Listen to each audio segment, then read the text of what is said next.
أعوذ بالله من الشيطان الرجيم بسم الله الرحمن الرحيم والصلاة والسلام على نبينا محمد وعلى آله وصحبه أجمعين أما بعد السلام عليكم ورحمة الله وبركاته.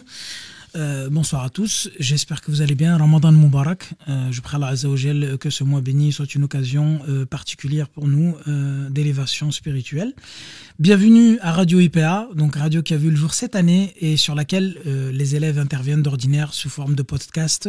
Nous sommes très heureux de vous recevoir au sein de cette émission spéciale qui ne sera pas, Inch'Allah, on l'espère, la dernière. Avec moi, en ma compagnie, pour présenter cette émission, notre jeune ami Abou Bakr. Donc, je me présente avant tout. Je suis Issam. Je suis le responsable de la vie scolaire au sein de l'Institut privé Alif. Abou Bakr, je te laisse la parole. Salam alaikum à tous. Wa alaikum salam. Ramadan Moubarak. Alors, je me présente. Je suis élève en terminale. Donc, cette année, c'est l'année du bac. De cette émission spéciale, nous tenons à remercier nos partenaires sur le thème de l'éducation qui sont Drifton et compagnie et la mosquée du Mirail de Toulouse. Et à ce propos, durant ce mois de Ramadan, justement, Drifton et compagnie diffuse une série d'épisodes sur le thème de l'éducation en partenariat avec la mosquée du Mirail et avec la présence de notre cher imam Mamadou Dafé. Nous remercions d'ailleurs très chaleureusement et fraternellement la mosquée du Mirail ainsi que l'imam Mahmoud et le frère Mohamed qui animent cette émission. Il ne faut pas oublier que le grand remerciement qui est attribué à Drifton qui diffuse cette année les programmes de l'IPA et ce numéro très spécial de Radio IPA. Qu'Allah les récompense. Cette émission intervient dans un contexte sanitaire très particulier et très contraignant, comme vous le savez. En effet, il nous a été impossible d'organiser, comme à l'habitude, un gala de charité cette année ainsi que l'année précédente. Et il faut savoir que cette émission est diffusée en live, en direct du CDI de l'établissement avec de nombreux invités sur le plateau et par téléphone. Alors, au sommaire de cette émission, nous présenterons l'Institut privé Alif dans un premier temps, en compagnie de Loïc Amoroso, coordinateur pédagogique de l'IPA, et de Myriam, enseignante au sein de l'IPA. Et ensuite, nous donnerons la parole à Nabila, une invitée qui est fondatrice et directrice d'Éduquement, organisme de formation, et à Imen, parent d'élèves de l'IPA sur la manière pour un parent d'accompagner son enfant vers la réussite. Nous aurons aussi l'honneur de nous entretenir avec Liège Chakal pour discuter de son ouvrage « Éduquer et transmettre dans les pas de Mohammed », sallallahu alayhi wa sallam, en particulier sur le sujet de l'exemplarité. Nous enchaînerons après cette entrevue avec Lies. Nous vous présenterons un challenge auquel participent les élèves de l'IPA. Et enfin, nous terminons sur une note symbolique, le Coran. Ou plus précisément, comment faire aimer le Coran à nos enfants. Et pour répondre à cette question, nous laisserons la parole à notre frère Morad Ibn Jamel de la chaîne YouTube Mon Coran et moi. Sans plus tarder, nous allons passer à la première partie, la présentation de l'Institut privé Alif, avec donc notre invité Loïc Amoroso, coordinateur pédagogique. Salam alaikum Loïc. Wa alaikum salam Issam. Comment tu vas? Salam alaikum Abou Bakr. Ça va, alhamdoulilah, barakallah. Ramadan Moubarak à toi, j'espère que tu en profites. Ça va, alhamdoulilah. Alors, tout d'abord, première question, oui. En quoi consiste le métier de coordinateur pédagogique? Alors, le métier de coordinateur pédagogique, comme son nom l'indique, c'est surtout coordonner et faciliter les relations entre d'une part la direction de l'établissement et l'ensemble de l'équipe pédagogique, à savoir les enseignants, l'équipe de vie scolaire, la documentaliste, voilà, ce genre de choses. D'accord. Après, je dirais que c'est vraiment créer l'ossature pédagogique de l'établissement sur lequel l'ensemble des acteurs, petit à petit, vont venir se greffer. Okay. Entre autres, je suis chargé de mettre en place le calendrier annuel, l'emploi du temps, le DT, ce genre de choses. D'accord. On va faire un peu d'histoire si tu me le permets. Est-ce que tu pourrais s'il te plaît nous présenter très brièvement l'Institut privé Alif, notamment au niveau de sa date de création et dans quel contexte il a vu le jour? Alors l'histoire c'est plus ta spécialité d'habitude, mais bon, ouais, on va c'est vrai, essayer effectivement. de se prêter à cet exercice. Je te remercie. Alors l'Institut privé Alif, anciennement l'association Alif, a été créée en 2004. Au moment où tout le monde s'en rappelle, il y a eu cette fameuse loi qui interdisait les signes ostentatoires à l'école. Le 15 mars 2004. Voilà, exactement. Donc à ce moment-là, beaucoup de filles sur Toulouse qui portaient le voile à l'époque se sont retrouvées contraintes de suivre les cours via le CNED. Donc à la base, l'association a fait du soutien scolaire, de l'encadrement, de l'accompagnement. D'accord. Tout ça a un peu évolué en 2009, on a été déclaré auprès de l'Académie de Toulouse comme un établissement d'enseignement secondaire privé hors contrat. Et j'insiste sur le hors contrat qui est à l'heure actuelle encore notre particularité. Alors justement, puisque tu parles de hors contrat, est-ce que tu peux s'il te plaît nous parler des spécificités des écoles hors contrat?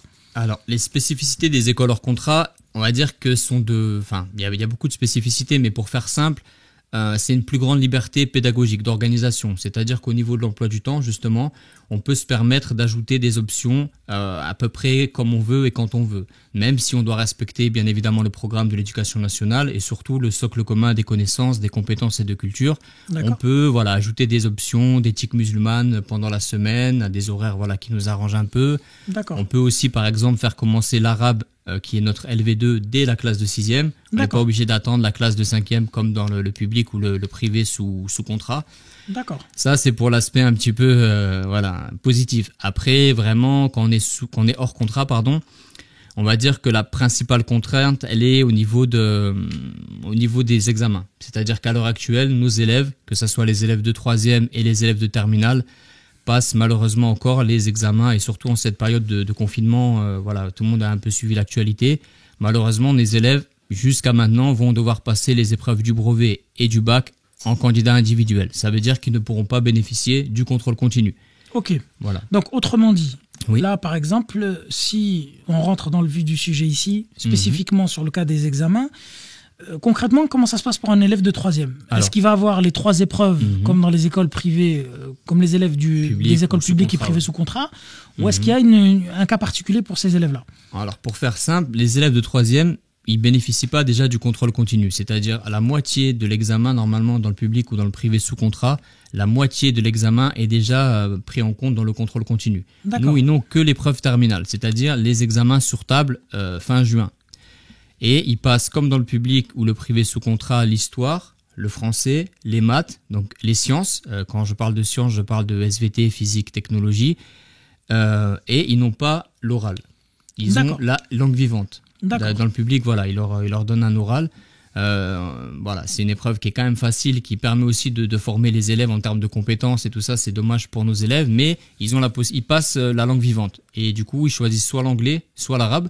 D'accord. Et je tiens à dire, avec le travail de qualité que font les enseignants d'arabe justement à l'IPA, les élèves qui choisissent l'arabe au brevet ont de très très bons résultats. D'accord. Ça c'est une bonne chose. Donc ça facilite. Mais si vous voulez, c'est vrai qu'en termes de résultats, si tu veux, Issam, en termes de résultats, c'est difficile pour nous d'annoncer à chaque fois du 100%. Parce que si on a le contrôle continu, on serait à 100%. L'année dernière, par exemple, exceptionnellement, avec le confinement, l'académie, je pense, contraint au dernier moment d'organiser les examens, n'a pas pu, donc nous a passé sous contrôle continu.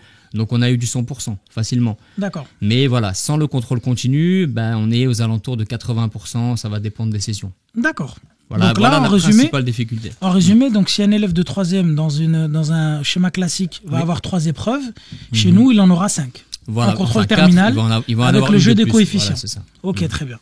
Et donc pour le cas des terminales, c'est la même chose. Et pour le cas des terminales, c'est encore plus compliqué parce que malheureusement, dans le public, ils passent les examens tout au long de la première et de la terminale, mais nous, tout est regroupé en fin d'année de terminale. D'accord. Notamment, je vois Aboubacar qui est autour de la table, je vois à son sourire que c'est vrai que c'est plus compliqué. Mais bon, alhamdoulilah, ça reste un bon challenge. On est confiant et je pense que c'est une bonne préparation aussi pour l'université.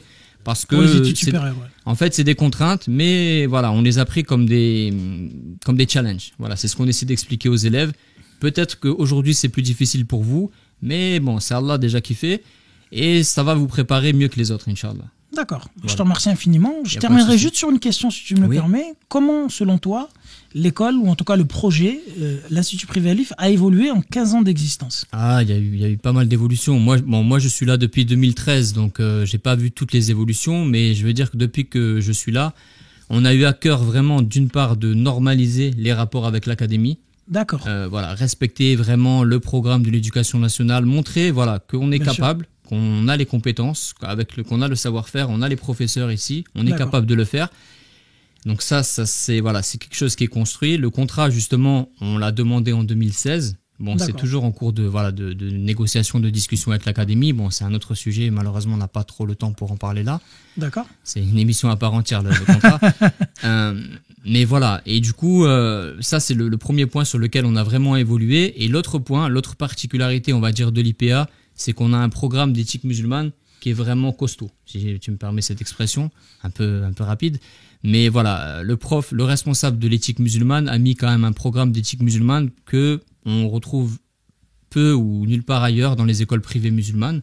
Donc voilà, ça on en est fiers et c'est quelque chose aussi qui séduit les parents qui nous rejoignent. Enfin, ça fait partie des éléments que les parents prennent en compte dans leur décision d'inscrire leur enfant à l'IPA en 6e. Barakallahu fik, Loïc, je te remercie infiniment pour le temps que tu m'as accordé et je reviendrai vers toi tout à l'heure, Inch'Allah, quand on va aborder justement le défi, le challenge dont tu nous as parlé tout à l'heure, Abou Bakr. Et je te laisse la parole, Abou Bakr, puisque tu dois justement t'entretenir avec notre cher professeur. Alors, on va juste vérifier si donc Myriam est toujours avec nous en ligne. Salam alaikum. Bienvenue au sein de l'émission. Merci en tout cas de nous accorder du temps. Et sans plus tarder, je laisse la parole à Abou Bakr. Il a quelques questions à vous poser. Alors, salam alaikum à vous. Avant tout, Ramadan Mubarak à vous. Alors, sans plus tarder, je vais vous demander de vous présenter pour nos auditeurs et vos téléspectateurs qui ne vous connaissent pas. Donc, j'enseigne le français aux collégiens de l'Institut privé Alif depuis 2 ans maintenant. Ça fait plus de 2 ans que vous enseignez à l'IPA. Et donc, cette année, vous êtes professeur principal de la classe des 6e. Et on aurait une question, en quoi consiste exactement cette mission ? En effet, vous avez bien résumé la chose. J'assure ce rôle de professeur principal auprès des élèves de 6e cette année. C'était le cas pour les 3e l'année passée. C'est vrai que pour les 6e, c'est un peu différent puisque c'est une mission relativement importante parce qu'il s'agit d'accompagner au mieux les élèves dans cet univers qui est tout nouveau pour eux et qui est très symbolique puisque même s'ils l'abordent avec très souvent beaucoup de hâte et beaucoup d'entrain, il y a quand même aussi un peu d'appréhension et on se doit de venir les rassurer. Donc, en tant que professeur principal, je suis l'interlocuteur privilégié de l'élève. Oui. Je fais le relais avec les autres membres de l'équipe pédagogique et également avec l'équipe de vie scolaire. Et j'assure aussi le lien et la communication avec les parents et avec les partenaires extérieurs.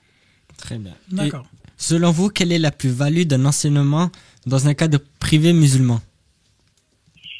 Je pense que nos élèves sont extrêmement privilégiés de pouvoir évoluer dans un tel établissement.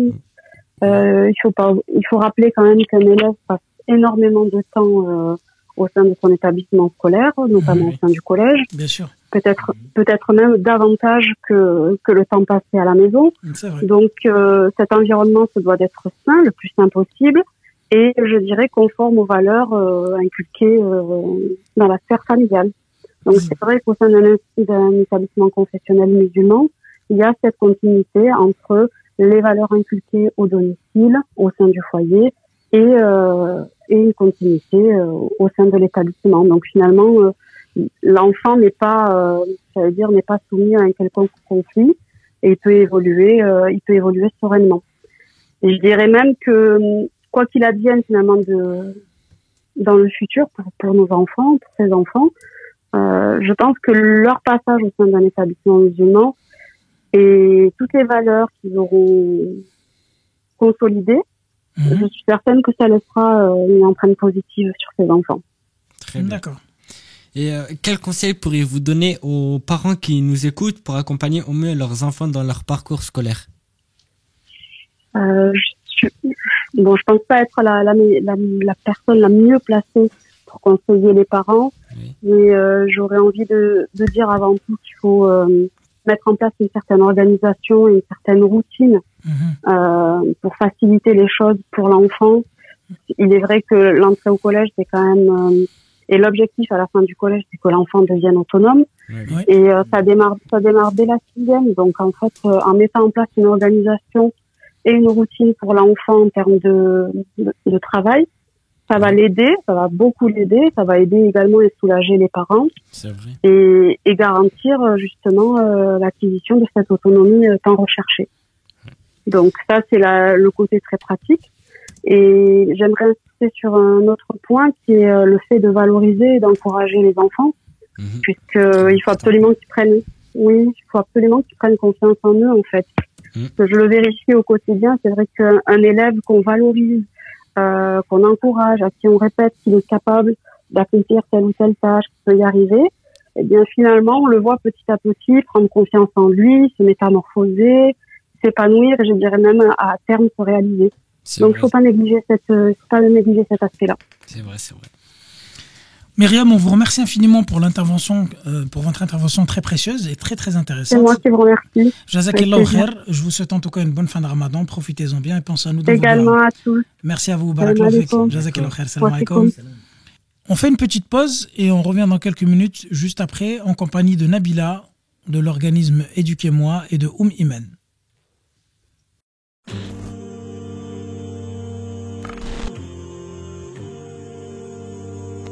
Salam alaikum, je m'appelle Nouhaïla, je suis en 6e, c'est ma première année au collège, ça fait 6 mois que je suis ici, donc pour l'instant l'école ça se passe plutôt bien. Au début je me suis sentie un peu stressée parce que c'était quand même ma première année, mais en tout cas j'ai bien été accueillie. J'apprécie beaucoup le collège, je me suis fait beaucoup d'amis, l'ambiance en classe elle est très agréable.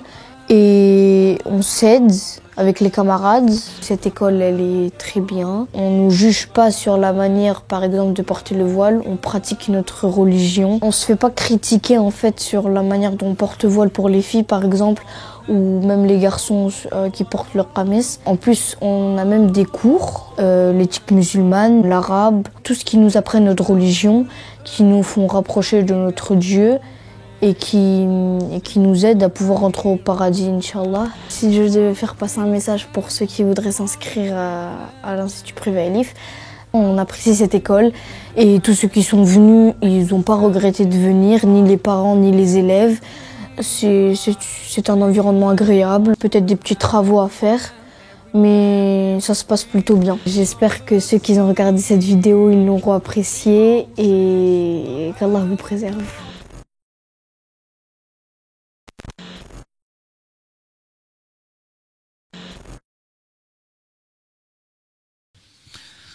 De retour sur l'émission spéciale Ramadan Radio IPA. Alors, comme je vous l'ai dit tout à l'heure, j'ai l'honneur de recevoir Nabila, fondatrice de l'organisme de formation Éduquez-moi pour l'inclusion scolaire. Elle dispense des formations pour particuliers et professionnels sur les troubles 10, TDAH et haut potentiel intellectuel. Alors Nabila, salam alaikum. Alaikum salam. Merci d'être parmi nous. Merci de nous accorder du temps et de répondre à quelques-unes de nos questions. Et donc, sans plus tarder, j'aurai justement quelques questions à votre attention. Pouvez-vous nous préciser ce que sont les troubles 10, les TDAH et les hauts potentiels intellectuels ? Alors les troubles 10, c'est une des familles des troubles de l'apprentissage. Donc dans cette famille-là, il y a 6 troubles. Il y a donc le plus connu, c'est la dyslexie. Donc c'est vraiment le trouble dont on entend parler depuis très très longtemps et qui nous est assez familier. Donc c'est vraiment les difficultés dans l'apprentissage de la lecture. D'accord. Ensuite, ça s'associe ou peut être aussi indépendant, mais le trouble dysorthographique et dysgraphique. Donc dysorthographique, c'est les difficultés du coup liées à l'apprentissage des règles d'orthographe. D'accord. Dysgraphique, c'est les difficultés liées au graphisme, donc tout ce qui est à l'écriture et à la motricité fine. Et ensuite aussi dans cette famille, on peut retrouver donc la dysphasie, qui est les difficultés dans le langage, retard de langage. Ça peut être vraiment un retard ou des sons que l'enfant n'arrive pas à prononcer, ne sait pas prononcer. Il y a la dyspraxie, donc c'est vraiment le repère spatio-temporel, l'enfant, donc la conscience qu'il a de son corps dans l'espace. Et donc ça peut être assez compliqué parce que forcément quand on doit mener à bien des tâches, des apprentissages, c'est on ressent vite le handicap. Et ensuite il y a la dyscalculie, donc ça c'est les difficultés liées à l'apprentissage des chiffres, des nombres, des calculs, etc. Donc ça c'est pour la première partie des troubles de l'apprentissage, donc ça c'est pour la famille des 10. D'accord. Ensuite on a le trouble déficitaire de l'attention avec ou sans hyperactivité, donc qui est plus connu sous le nom de TDA ou TDAH. Donc c'est ces enfants qui nous paraissent être un peu déconnectés, un peu dans leur bulle, qui ont vraiment des difficultés avec la concentration, avec l'attention. Et pour certains de ces enfants, ils présentent aussi une hyperactivité. D'accord. Donc c'est ces enfants montés sur ressort, comme on en entend souvent parler, qui ont sans cesse besoin de bouger, sans cesse besoin d'être surstimulés. D'accord. Et ensuite, du coup, dans les troubles de l'apprentissage, on a aussi les hauts potentiels intellectuels. Donc ça, c'est le trouble qui est quand même assez connu, mais rarement connu comme étant un trouble. Donc c'est les enfants qui présentent du coup un QI au-dessus de 130 pour un pays comme la France. Donc chaque pays a son QI élevé. Seuil. Exactement. Donc du coup, c'est des enfants qui ont une forme de raisonnement qui est totalement différente et qui parfois peut être très compliqué à gérer par rapport à l'apprentissage, parce que c'est voilà, la norme en France est faite pour un profil type, l'éducation nationale est faite pour un profil d'enfant type qui n'est pas du coup le profil de l'enfant au potentiel intellectuel, qui, comme je disais, a un raisonnement différent, une façon d'apprendre qui est totalement différente, qui est plus intuitive, qui est plus globale que séquentielle. Donc c'est pour ça qu'on tombe vraiment dans le trouble et dans la difficulté scolaire pour un enfant au potentiel intellectuel. D'accord. Juste, le H correspond à quoi en fait dans le cycle TDAH? Hyperactivité. Hyperactivité, ok, d'accord. Selon vous, est-ce qu'il y a une recette miracle, un mode d'emploi à appliquer pour accompagner son enfant vers la réussite? Alors une recette miracle, je pense que chaque parent donne le meilleur à son enfant et veut vraiment met tout en œuvre en tout cas pour accompagner son enfant de la meilleure des façons, en tout cas ce qui lui paraît être le meilleur à ce moment-là pour son enfant. Ce qui est quand même très important, c'est de connaître son enfant. On est quand même une génération où nos enfants vivent à côté de nous et plus vraiment avec nous. On est quand même, on a des parents qui travaillent beaucoup, on a des enfants qui sont beaucoup plus sur les écrans, qui sont beaucoup plus vraiment coupés de leurs parents. Et on passe à côté de beaucoup de moments, surtout quand les enfants sont scolarisés, quand les enfants sont à l'école de 8h ou 9h jusqu'à 16-17h. Comme le disait tout à l'heure Mariam. Exactement, ça fait toute la journée. Et si le soir, en plus, l'enfant est livré à lui-même, on passe à côté de beaucoup de choses et de beaucoup d'évolutions de nos enfants. À la base, Éduquez-moi, c'était vraiment pour accompagner le parent, pour le responsabiliser, parce que le parent, même si l'enfant est scolarisé, c'est à lui de vraiment accompagner son enfant et de se rendre compte de ce qui ne va pas. Donc c'est pour ça que c'est très important que que le parent apprenne à connaître son enfant, mais en partageant des moments avec lui, en découvrant en fait comment il peut réagir dans certaines situations, quel est son profil d'enfant en tant qu'enfant, mais en tant qu'élève aussi à l'école, en tant que copain, en tant que cousin, en tant que petit enfant, etc. C'est très important de connaître l'ensemble des facettes de cet enfant, notamment quand on parle de troubles déficitaires de l'attention, du TDAH. La première chose qu'on demande, c'est le comportement de l'enfant dans 3 lieux différents, donc différentes facettes. C'est pour ça que c'est très important. Et souvent, les parents, ils sont démunis. Ils savent pas quoi répondre, ils ne savent pas quoi dire. Mon enfant à la maison, il est mignon, mais je comprends pas pourquoi à l'école ça ne se passe pas bien, ou à l'inverse, ça se passe pas bien à la maison et ça se passe pas bien à l'école, et donc c'est là où en fait on se rend compte que le parent ne connaît pas suffisamment bien son enfant. Donc vraiment apprendre à connaître son enfant en passant du temps avec lui, en patientant aussi, pour vraiment connaître toutes les facettes de cet enfant. Justement, vous parlez du parent, donc vous avez dit ici effectivement qu'il fallait que le parent apprenne à connaître justement son enfant. Ça peut paraître effectivement, en tout cas une évidence, mais apparemment ça ne l'est pas forcément. Selon vous, là encore, justement, vous me permettez d'enchaîner là-dessus, quel rôle le parent, quelle posture ou quel rôle doit-il avoir dans la réussite de son enfant ? Alors, après, bien sûr, après le fait d'apprendre à le connaître. Mais si on veut rentrer un peu dans les détails. Alors, ce qui est très important, c'est vraiment de pousser l'enfant à devenir vraiment autonome, indépendant. C'est ce qu'on souhaite et c'est ce qu'on veut pour nos enfants. C'est-à-dire qu'on les éduque et qu'on les accompagne pour qu'à la fin, ils puissent vivre par eux-mêmes, pour eux-mêmes, etc. Donc, vraiment, le rôle du parent, c'est d'accompagner son enfant, mais de ne pas faire à sa place. De ne pas mettre de côté cet enfant-là dans l'éducation. L'enfant est un acteur à part entière de son éducation. Bien sûr. Donc c'est pour ça que c'est très important que le parent remette les choses à leur place, impose un cadre, certes, parce que l'enfant a besoin de limites, a besoin de cadre, mais ce qu'il faut aussi beaucoup, c'est que l'enfant puisse aussi s'exprimer et puisse aussi du coup trouver sa place, que ce soit dans la famille, à l'école ou dans toute activité qu'il peut faire, qu'elle soit extrascolaire, en périscolaire, etc. Donc vraiment c'est très important que l'enfant trouve sa place et qu'il puisse du coup s'exprimer par lui-même, notamment les émotions. On sait que dans les troubles de l'apprentissage, ce qui revient beaucoup, c'est que souvent c'est des neurones, en fait, c'est vraiment, je vais pas faire un cours de neurosciences, mais c'est assez bloqué dans le cerveau. Et quand les enfants retrouvent du coup un équilibre, arrivent à retrouver un bien-être, etc., tout se débloque et tout va mieux. C'est pour ça que d'ailleurs souvent dans les troubles de l'apprentissage, il y a cette fameuse psychologue qui intervient alors qu'on comprend pas bien, l'enfant a du mal à lire ou a du mal à écrire. Pourquoi on ramène une psychologue à ce moment-là qui fait une enquête familiale, qui demande du coup comment ça se passe à la maison, alors qu'en réalité c'est juste pour creuser et comprendre le blocage où il se trouve pour que l'enfant puisse retrouver sa place et de ce fait débloquer tout ce qui ne va pas dans son cerveau pour son apprentissage, mais pour l'apprentissage et pour tout ce qu'il va rencontrer dans sa vie et pour toutes les épreuves de la vie. D'accord, donc en résumé, le parent doit essayer d'éviter d'être tout simplement soit dans un rôle actif ou passif, mais ne pas être un blocage, ne pas être à la source d'un blocage pour l'enfant. Voilà, c'est exactement ça. Il faut vraiment qu'il soit accompagnant. Il faut vraiment qu'il accompagne cet enfant. Et j'insiste beaucoup sur ça, que ce soit pour un enfant qui présente un profil atypique ou pas. Le parent doit être un accompagnant. Il ne doit pas faire à la place de l'enfant. L'enfant est une personne à part entière. Alors, comme je disais, on lui impose des limites et on lui impose un cadre. C'est évident. Les enfants en ont besoin, notamment les hauts potentiels intellectuels ont besoin de limites. Ça les rassure et ça leur permet aussi du coup d'évoluer et de grandir de façon convenable. Mais il faut aussi leur laisser leur marge de manœuvre et accepter qu'ils existent par eux-mêmes, parce que c'est bien mignon de les couver, mais on va les couver pendant combien de temps? Et on va rester là sur eux pendant combien de temps? Et puis après, il y a cette fameuse crise d'adolescence où l'enfant veut exister par lui-même et veut s'affirmer. Et là, on perd totalement le contrôle parce que ils ont été trop étouffés et ils n'ont pas réussi. Alors, il y a un équilibre à trouver. Il faut pas non plus tomber dans une forme de bienveillance comme on peut entendre où on est vraiment très laxiste et non, mon enfant fait ce qu'il veut, mon enfant il va où il veut. Voilà, c'est pas du tout le but. Il faut vraiment trouver un équilibre et réussir. Voilà, mais il faut laisser cet enfant prendre sa place parce que c'est tôt ou tard, l'enfant il va faire des choix par lui-même et il va grandir, il va devoir être confronté à cette vie et du coup, s'il a pas appris en étant plus jeune et en étant avec ses parents, plus tard ça sera vraiment compliqué. Et il va commettre des erreurs, ça fait partie de l'apprentissage, très certainement. C'est ça. Voilà. Ben, donc annonce à tous les parents et futurs parents. Ouais. Mais les erreurs, si elles sont faites plus jeunes et qu'on peut le cadrer qu'on peut vraiment le cadrer, c'est beaucoup plus simple que quand on arrive à l'âge adulte où malheureusement on peut pas faire trop de changements. Et là encore, d'après vous, y a-t-il des facteurs extérieurs au noyau familial qui soient propices à cette réussite qui est tant recherchée par les parents, justement, tant voulue par les parents?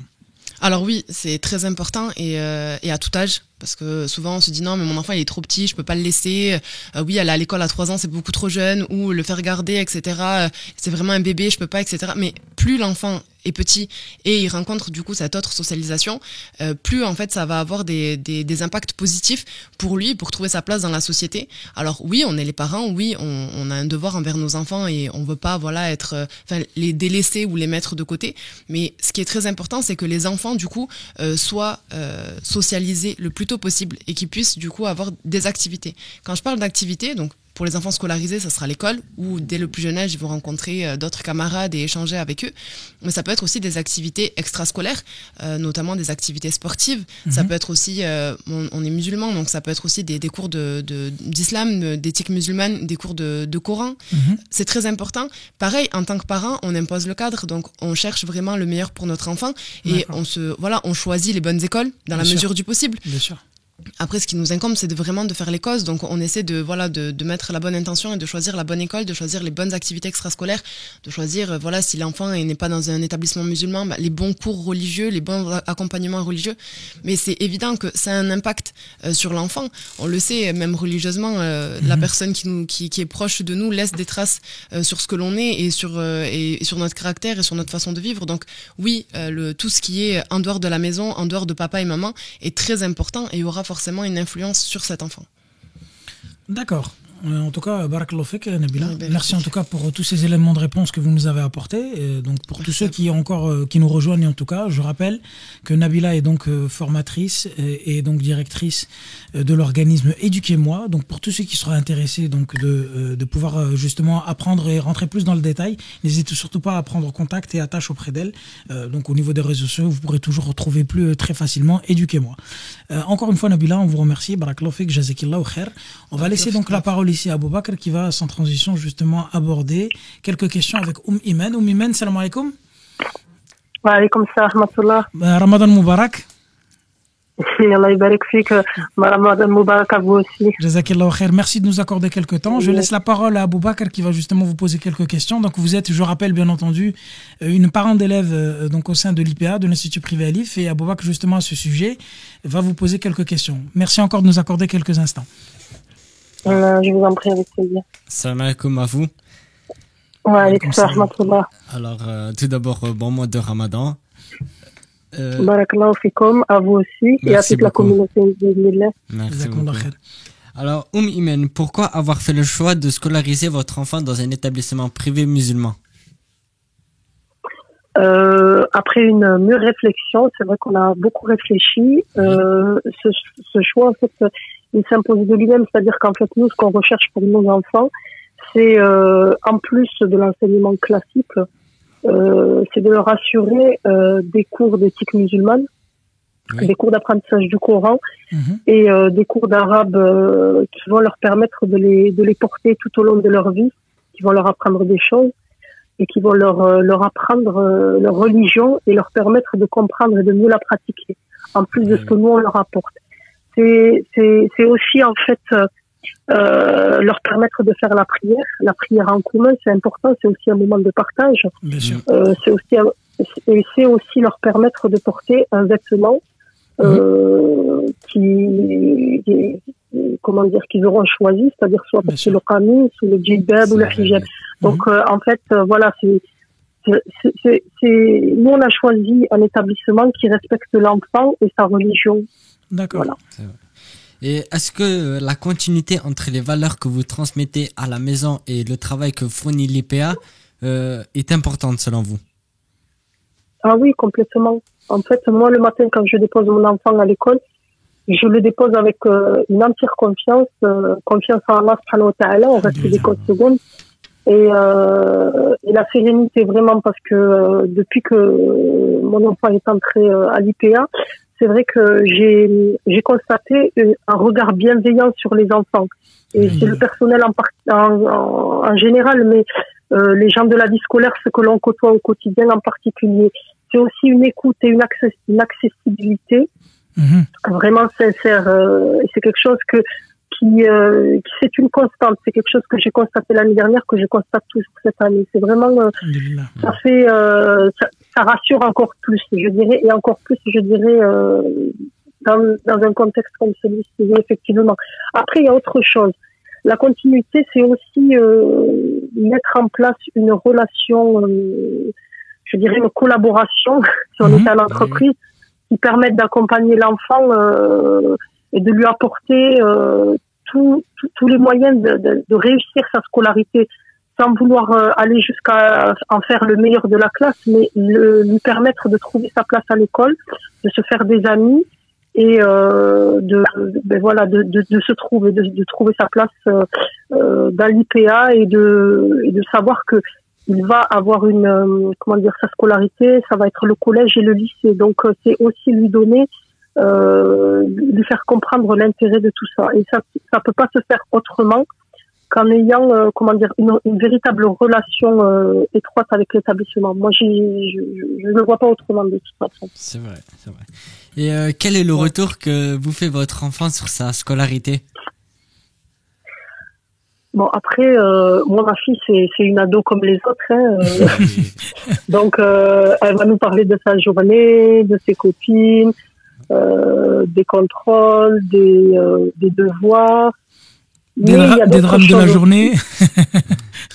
Oui, bien sûr. Bon, il y a des fois, vous savez, c'est fluctuant, on va dire. Il y a des jours avec et des jours sans, mais bon, alhamdoulilah, on essaye de tirer profit de tout, même des choses négatives, parce que voilà, c'est comme ça qu'on avance.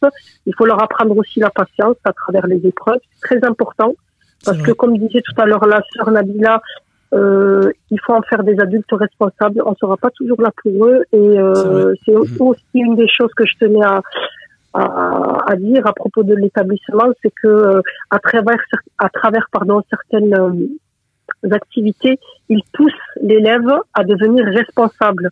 Et nous, en tant que parents, on doit aller dans ce sens-là. C'est-à-dire les couver, c'est rassurant pour nous, mais c'est pas productif, c'est pas intéressant à moyen ou à long terme pour eux, même pour nous d'ailleurs.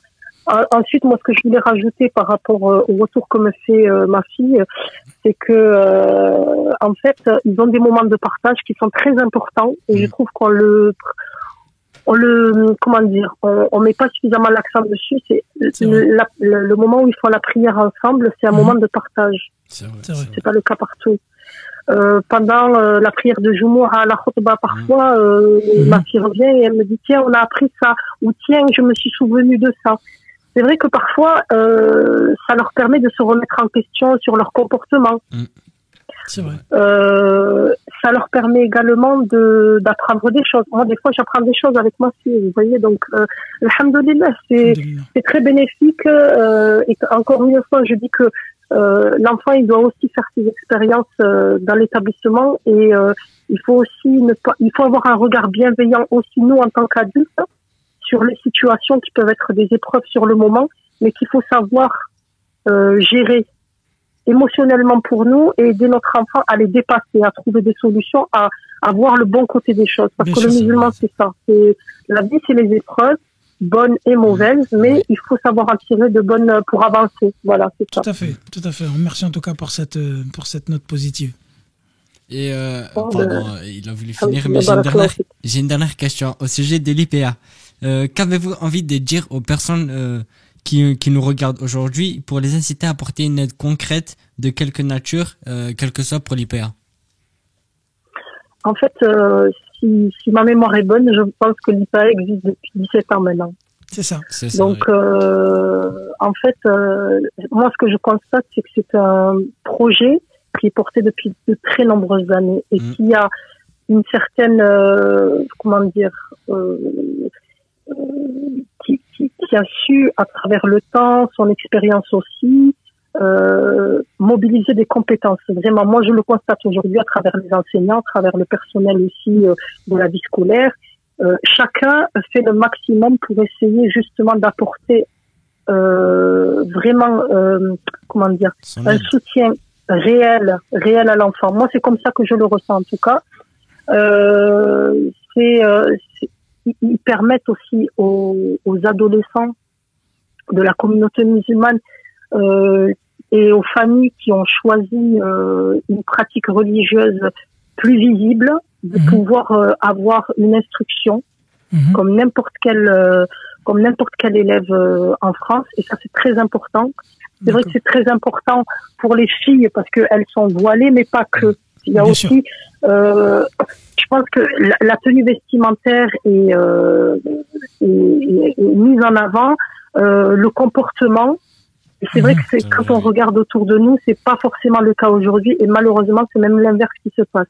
Donc, je trouve que c'est très très important ce qui est fait, et vraiment, encore une fois, les efforts qui sont faits par les différentes compétences qui sont mobilisées au sein de l'établissement, il faut les soutenir sincèrement, parce que si on veut la pérennité de cet établissement et de ce projet vraiment très ambitieux, et il n'y a pas que celui-là, il y a d'autres, c'est permettre aussi aux élèves de voir qu'il y a des gens dans la communauté qui se soucient de leur avenir, qui vont leur permettre aussi de se projeter plus tard en tant qu'adultes.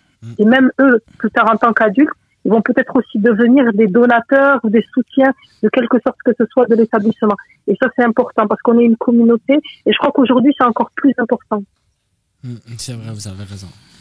Barakallahu fik, Imen, vous auriez continué encore quelques minutes, vous alliez me faire pleurer, parce que c'est vrai que je vous remercie en tout cas pour cette déclaration, ça nous va droit au cœur. Ça nous va droit au cœur. Moi, en plus, spécialement qui suis en charge de la vie scolaire, j'ai entendu votre message. Ouais. Et je vous en remercie chaleureusement du fond du cœur. C'est vrai qu'on essaie de faire les choses avant tout, bien sûr, pour Allah, et ensuite, on essaie bien sûr d'aider du mieux qu'on peut la communauté en apportant, comme vous l'avez dit, notre expertise, notre expérience et nos compétences. Et en tout cas, je vous remercie vraiment pour ce témoignage de gratitude. C'est, en tout cas, voilà, ça nous va droit au cœur. Barakallahu fik, jazakillahu khair. Juste avant de nous quitter. Il faut continuer comme ça, qu'Allah vous préserve, Inch'Allah, à tous, et qu'il préserve les enfants, Inch'Allah. Barakallahu fik, Imen. Juste avant de terminer, avant de se quitter, est-ce que vous auriez une question pour Nabila? J'en profite pendant qu'elle est là, si vous avez éventuellement une question.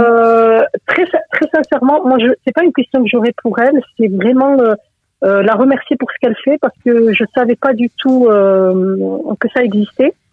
Je vais essayer d'essayer de me renseigner sur l'organisme de formation qu'elle dirige, parce que c'est vraiment une activité très intéressante, et je pense très nécessaire dans la communauté. En tout cas, je lui souhaite beaucoup de courage, et j'espère que elle pourra une bonne continuation en tout cas, et Inch'Allah, je vais essayer de me renseigner sur son organisme qui vraiment m'a beaucoup intéressé. J'ai pris des notes d'ailleurs, je peux la lui dire. Merci, vous avez été une très bonne élève. Merci beaucoup, Imen. Merci à vous, Imen. Jazakillahu khair. Pensez à nous dans vos doigts, Inch'Allah, et je vous dis en tout cas à très bientôt. Jazakillahu khair. Merci encore. Wa alaykum assalam wa rahmatullahi wa barakatuh. Nous faisons une pause, Inch'Allah ta'ala, et nous allons retrouver tout de suite après notre frère Liège Chakal pour nous entretenir avec lui au sujet de son livre Éduquer et transmettre dans les pas de Mohammed.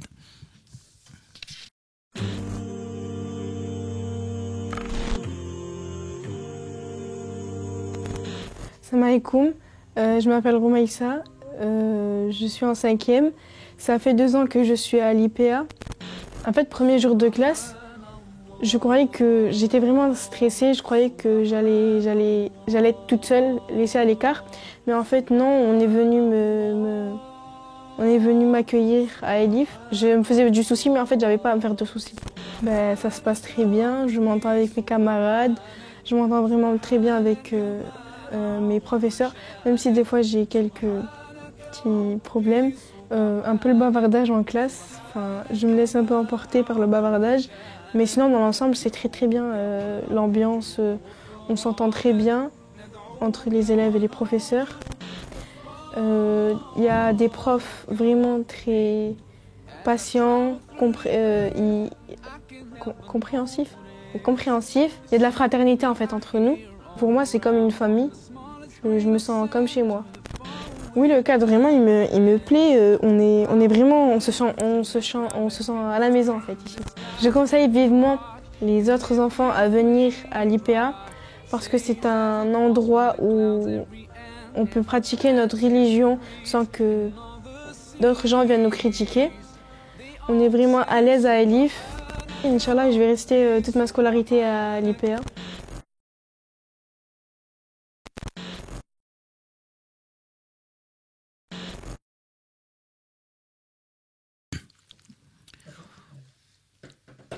Sans transition, nous enchaînons donc sur notre interview avec Lies Chakal. Donc, pour ceux qui ne le connaissent pas, donc Lies Chakal est un universitaire, un écrivain, éditeur et fondateur des éditions Orims. Lies, assalamu alaikum. Wa alaikum assalam wa rahmatullahi wa barakatuh. Ramadan Moubarak, j'espère que vous allez bien. Alhamdulillah, kullu aam wa antum bi khair. Jazakumullah khair. Alors, je voulais justement donc m'entretenir avec vous, Lies, concernant donc un ouvrage que vous avez publié donc aux éditions Orims, qui est donc éduquer et transmettre dans les pas de Mohammed sallallahu alayhi wa sallam. Donc c'est un ouvrage assez succinct, et vous m'avez confié tout à l'heure effectivement que vous étiez sur le point de le rééditer, mais dans une version beaucoup plus enrichie. C'est bien ça, Lies? Tout à fait, exactement. Et donc, exactement. Et sur l'ouvrage que j'ai moi en tout cas, sur cette première version, sur cette première édition, alhamdoulilah, vous avez abordé justement de manière succincte plusieurs points justement en lien donc avec l'éducation et la transmission, toujours bien sûr en conformité avec le modèle prophétique, le modèle du prophète Mohammed sallallahu alayhi wa sallam. Alors, sans plus tarder, je voulais justement aborder une première question avec vous, si vous me le permettez. Vous expliquez justement que les valeurs, je vous cite, les valeurs morales ne se transmettent pas comme un savoir, elles s'acquièrent et se construisent au gré de nos expériences et des exemples que nous suivons. Ces exemples, selon vous, ce sont forcément donc les parents dans un premier temps. Et puisque ce sont les parents qui éduquent les enfants, vous parlez aussi donc de l'exemplarité des prophètes. Et vous en citez 6 pour leur spécificité. Vous citez donc Adam, alayhi salam, il a fauté, il a été pardonné et on a assumé les conséquences. Ensuite, nous avons l'exemple de Nuh pour sa persévérance et son abnégation, alayhi salam. Nous avons ensuite l'exemple d'Ibrahim, alayhi salam, pour donc ses nombreux sacrifices et sa soumission face aux épreuves. Nous avons ensuite l'exemple de Joseph, alayhi salam, pour sa patience. Et ensuite l'exemple de Job, Ayoub, alayhi salam, pour son endurance. Et bien entendu, on termine et on garde le meilleur pour la fin, sans bien sûr introduire de concurrence entre les prophètes, alayhi salam. Et donc pour Mohammed, on termine avec Mohammed sallallahu alayhi wa sallam pour l'exemplarité du modèle prophétique. Donc, je vous laisse développer sur cette question-là, Inch'Allah Ta'ala. Je vous laisse la parole, Lies. Je vous remercie beaucoup, Aïssam. Assalamu alaikum, encore une fois, à tous. Je souhaite évidemment un mois de jeûne, Inch'Allah, plein de spiritualité et d'introspection salutaire, Inch'Allah, en tout cas, pour l'ici-bas et l'au-delà. Alors, je vous remercie aussi pour votre invitation parce que les thématiques liées à l'éducation sont des thématiques qui sont fondamentales et qui, assez paradoxalement, ne sont pas toujours, je dirais, en tout cas, n'ont pas la place qu'elles méritent. Même si, évidemment, l'engouement des parents pour ces sujets n'est plus à démontrer aujourd'hui. C'est vrai. Et je dirais que l'idée de ce petit ouvrage succinct, comme vous l'avez justement dit en préambule, c'était d'une part d'aborder de grandes idées et de partager des idées. Et non pas de me poser, si vous voulez, en tant que censeur de mœurs ou en tant que conseilleur, ou conseiller entre guillemets, ça n'est pas du tout, mais c'est plutôt partage d'expérience. Et le partage d'expérience, il est fondamental parce que plutôt que de parler de réussite, je cherche surtout aussi à mettre en avant nos échecs et mes propres échecs en matière d'éducation. Parce que c'est en tombant, évidemment, et en se relevant que l'on apprend. Bien sûr. Et il est évident que si on veut jalonner notre cheminement spirituel en matière d'éducation, il faut, comme son nom l'indique, les jalons. Quand on pose des jalons, on pose évidemment des étapes sur un chemin. C'est ce que Allah subhanahu wa ta'ala désigne par as-sirat al-mustaqim, ce long chemin rectiligne, droit, normalement, sur lequel Shaitan a promis évidemment de se poser et de nous tourmenter, de nous cerner. Hein? Si on revient au verset, je me mettrai en plein milieu de ta voie droite, hein, parce qu'il s'adresse à Allah subhanahu wa ta'ala, il dit que je les harcèlerai de tous côtés, à leur droite, à leur gauche, devant, derrière, et donc on voit bien que ce cheminement n'est pas un cheminement finalement quelque part apaisé.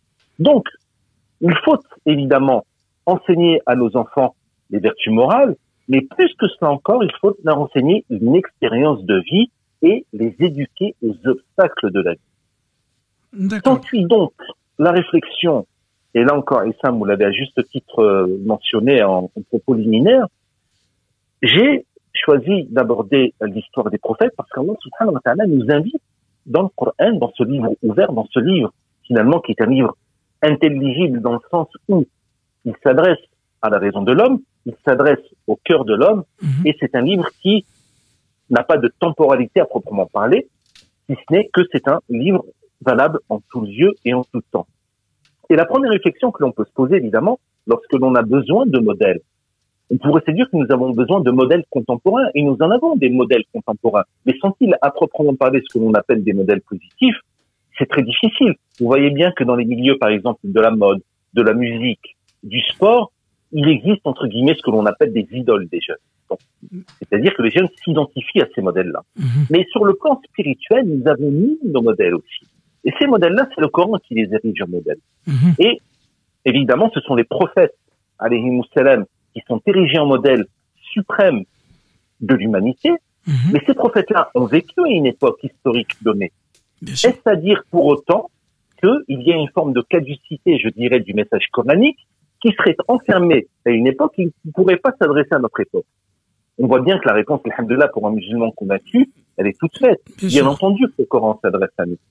Et comme vous le disiez, Essam, encore, effectivement, donc, le fait de m'appuyer dans la réflexion sur le vécu des prophètes, sur les caractéristiques de chacun d'entre eux, ça m'a permis au fur et à mesure de la lecture de me dire que, subhanallah, nous avions évidemment non seulement des morales, une éthique à extraire de tout cela, mais qui plus est, nous pouvions évidemment avoir un véritable modèle pratique, et c'est ça qui est important, parce que rester dans la théorie, évidemment, ça ne peut pas faire vivre le cœur, parce que le cœur est un organe vivant à double titre. C'est l'organe vital pour le corps humain, et c'est l'organe vital pour la spiritualité de l'âme. Et donc, si ce cœur-là, à un moment donné, présente quelques défauts que ce soit, il est évident que tout cela va avoir un ensemble de conséquences qui peuvent être évidemment, malheureusement, je dirais, terribles dans la perspective d'une fin dernière. Et le fait de pouvoir extraire des récits du Coran en fonction des prophètes qui nous ont été évidemment rapportés, parce qu'on sait que le texte coranique n'a pas fait la mention de tous les prophètes d'Allah subhanahu wa ta'ala. C'est ce que nous savons. Et c'est le professeur Mohamed Hamidullah, qui avait d'ailleurs, je crois, recensé un peu plus de 112 000, je crois, à peu près, messagers et envoyés. Bon, c'est à peu près le chiffre qu'il donnait. Et on voit bien donc qu'il y a eu un nombre assez quand même conséquent d'hommes qui se sont fait donc l'écho du message divin. Mais il existe ce que l'on appelle de grands prophètes. Et ce que je vais faire, Essam, c'est que je voudrais m'appuyer, si vous le permettez, pour développer mon propos sur ce que l'on appelle hadith al-shafa'a. Donc, c'est le hadith de l'intercession que l'on retrouve dans le Sahih al-Bukhari notamment, et que je trouve remarquable. Alors, je vais le résumer, parce qu'il est un petit peu long, mais l'idée quelle est-elle? C'est que le jour de l'intercession, donc évidemment, il va falloir qu'un homme intercède auprès d'Allah subhanahu wa ta'ala pour le salut des hommes. Et l'attente est tellement longue le jour du jugement dernier que les hommes vont s'adresser à Adam alayhi salam, au premier homme, donc considéré aussi comme le premier prophète. Et Adam va les renvoyer vers Noé. Il leur dit, j'ai commis un péché, j'ai désobéi à l'ordre divin, et donc, ce péché-là ne me permet pas d'être l'intercesseur que vous cherchez. Allez voir Noé. Donc, ils vont aller voir Noé. Et il leur dit, mais moi, je ne peux pas assumer cette responsabilité. Mais à chaque fois, vous voyez, on a quand même un pan de l'histoire des prophètes qui est quand même assez remarquable, qui qui est évoquée, puisque chaque prophète va évoquer, entre guillemets, la raison pour laquelle il ne se sent pas digne de cette intercession. Voilà. Et Nuh, alayhi salam, va évoquer le fait qu'il a dit, j'ai fait une bêtise parce que j'ai fait une invocation telle qu'elle a englouti toute la terre. C'est-à-dire que malgré tout le temps de la prophétie, qu'a pu durer donc la prophétie de Nuh, alayhi salam, on parle quand même de centaines d'années, de siècles, pardon. Il trouve qu'à ce moment-là, il aurait dû être encore plus patient et ne pas se précipiter à faire cette invocation-là, entre guillemets, qui a apporté le déluge. Et donc, il va les renvoyer vers Ibrahim le Khalil alayhi salam. Et Ibrahim dit, mais j'ai menti à 2 reprises, subhanallah, qui sont pour nous, ce serait même pas des mensonges. Lorsqu'il dit, en parlant des idoles de la plus grande des statues qui auraient a priori fait tomber les autres, et ainsi de suite. Et Ibrahim va renvoyer à Moussa alayhi salam. Puis Moussa dit, non, je ne peux pas parce que j'ai commis un crime, j'ai tué un homme, un homicide. Bon, très bien. Allez voir Isa alayhi salam. Et idem, ils vont aller voir Jésus. Et ce dernier dira, les hommes m'ont pris moi et ma mère pour 2 divinités. Je ne suis pas digne de cela. Et ce que je trouve remarquable, c'est que là, subhanallah, on va voir le prophète Mohammed sallallahu alayhi wa sallam. Il y a cette formule en arabe qui est remarquable, qui à chaque fois me donne la chair de poule. C'est lorsque le prophète sallallahu alayhi wa sallam nous dit, ana laha, ana laha. Oui, c'est à moi qu'incombe cette responsabilité. Si on devait traduire quasiment, c'est je suis son homme. C'est moi qui suis l'homme de la situation. Et pour ceux qui ne connaissent pas le hadith, le prophète sallallahu alayhi wa sallam va aller intercéder auprès d'Allah subhanahu wa ta'ala, va se prosterner durant des jours. Le recours, l'inclinaison va durer des jours. Et Allah subhanahu wa ta'ala, au bout de quelques jours, vous dira, Ya Muhammad, donc, Ya Muhammad, lève la tête, demande-moi ce que tu veux, tu seras exaucé. Et je trouve ça remarquable. Pourquoi remarquable? Parce que on voit bien que chaque prophète, selon sa propre expérience de vie, dans la prophétie évidemment qui lui a été confiée, a quelque part une forme, je dirais, de faiblesse qui montre à quel point évidemment l'homme est faible finalement dans sa nature, aussi entre guillemets infaillible soit-il. Et l'on en arrive au modèle suprême qui est le prophète Mohammed sallallahu alayhi wa sallam, puisqu'il sera l'homme de l'intercession. Et donc, ça signifie que quelque part, il a une prééminence sur l'ensemble de tous les prophètes, ça on le sait, puisque il est, entre guillemets, l'imam des prophètes, donc le guide à proprement parler. Il est le sceau des prophètes. C'est ça qui est assez intéressant, c'est qu'il n'est pas le premier, il est le dernier de la révélation, donc divine, et, qui plus est, c'est la moralité de ce prophète-là, sallallahu alayhi wa sallam, qui est érigée dans le Coran en moralité suprême, lorsqu'Allah dit وَإِنَّكَ لَعَلَى خُلُقٍ عَظِيمٍ. Voilà. Tu es certes, entre guillemets, c'est un passage dans le verset, ô Mohammed, d'une éminente moralité. Et donc, si le Coran, si Allah subhanahu wa ta'ala, créateur des cieux et de la terre, qui n'a nul besoin de nous, fait l'éloge d'un homme, d'un mortel qu'il a créé, subhanallah, à ce point-là, c'est que il y a matière pour les musulmans que nous sommes à nous interroger et à comprendre en quoi la moralité du prophète sallallahu alayhi wa sallam est non seulement une moralité éminente, mais en quoi il constitue un modèle à suivre. Et si vous le permettez, Essam, juste pour continuer un petit peu dans le propos, le fait de parler de modèle suprême à suivre ne signifie pas que nous devons ressembler en tout point au modèle. C'est un modèle vers lequel nous tendons. C'est ça qui est important. On tend vers ce modèle. C'est-à-dire que chacun, selon sa capacité, va s'approprier une des qualités du prophète sallallahu alayhi wa sallam. Celui qui aura réussi évidemment à s'approprier un maximum de qualités sera un homme qui sera proche de la prophétie. Quand je dis proche de la prophétie, on se comprend. Sur le plan éthique, s'entend évidemment, puisqu'il n'y a ni le prophète après Mohammed sallallahu alayhi wa sallam. Mais qui plus est, il aura certainement, Inch'Allah, la chance et l'honneur de faire partie de ce qu'on appelle al-muqarraboun, déjà al-muqarraboun auprès d'Allah subhanahu wa ta'ala, mais surtout de ceux qui seront dans l'intimité directe, donc les premiers cercles du prophète Mohammed sallallahu alayhi wa sallam. Très intéressant, machallah. Je sais qu'on pourrait développer encore très longtemps sur cette question. Tout à fait. Vous disiez justement, effectivement, et vous avez démontré ici, effectivement, en quoi le modèle le modèle à suivre est celui du prophète, alayhi salatu wassalam. Et vous avez effectivement parlé, donc à la fin de votre démonstration, vous avez parlé du fait, effectivement, qu'il fallait tendre vers l'exemple. Et ça me renvoie à un postulat que l'on constate, et je pense que tout le monde partagera. C'est une pression énorme quand même de vouloir ici se rapprocher au maximum et essayer de tendre justement vers le modèle prophétique. Comment, selon vous, quels sont les éléments sur lesquels on pourrait s'appuyer, ou du moins quelle serait la démarche à adopter pour essayer justement, autant que faire se peut, de se rapprocher, de tendre vers ce modèle prophétique, éthiquement parlant, moralement parlant, sans pour autant à un moment baisser les bras, parce qu'à chaque fois qu'on en parle, et que des fois il suffit, c'est trivial ce que je vais vous dire, mais des fois souvent quand on est en train de discuter et qu'on essaie de faire un rappel à un frère et qu'on lui dit mais le prophète n'était pas comme ça, souvent la réponse qu'on entend c'est mais je ne suis pas le prophète. Exactement. Je pense que vous la connaissez cette réponse. Je pense que tout le monde a partagé. Tout le monde, je pense, a déjà eu cette conversation, ce type de réponse en tout cas, ou l'a déjà entendu. Donc, selon vous, quelle serait la démarche ou la méthode à adopter pour essayer à la fois de tendre vers cet idéal, justement, de se rapprocher le plus et d'essayer de marcher dans les pas du prophète, alayhi salatu wassalam, tout en étant justement, à un moment, avec toutes les difficultés que l'on rencontre au quotidien, ne pas baisser les bras, ne pas se dire bon ben là en fait c'est fini pour moi, je peux pas. Non, vous avez entièrement raison avec ça, et je vous remercie pour la justesse de votre réflexion et de votre question. Le fait de dire qu'effectivement, je ne suis pas le prophète, c'est peut-être aussi une façon de se dédouaner un petit peu, si vous voulez, et quelque part de légitimer une faiblesse en disant qu'on me le pardonnera bien parce que... Non, c'est vrai. Je pense que il y a quand même beaucoup d'éléments de la fondateur. Et c'est très important, parce que je me suis rendu compte quand même, au gré de ma petite expérience de vie, que idéaliser évidemment le message divin, c'est bien, mais c'est à double tranchant.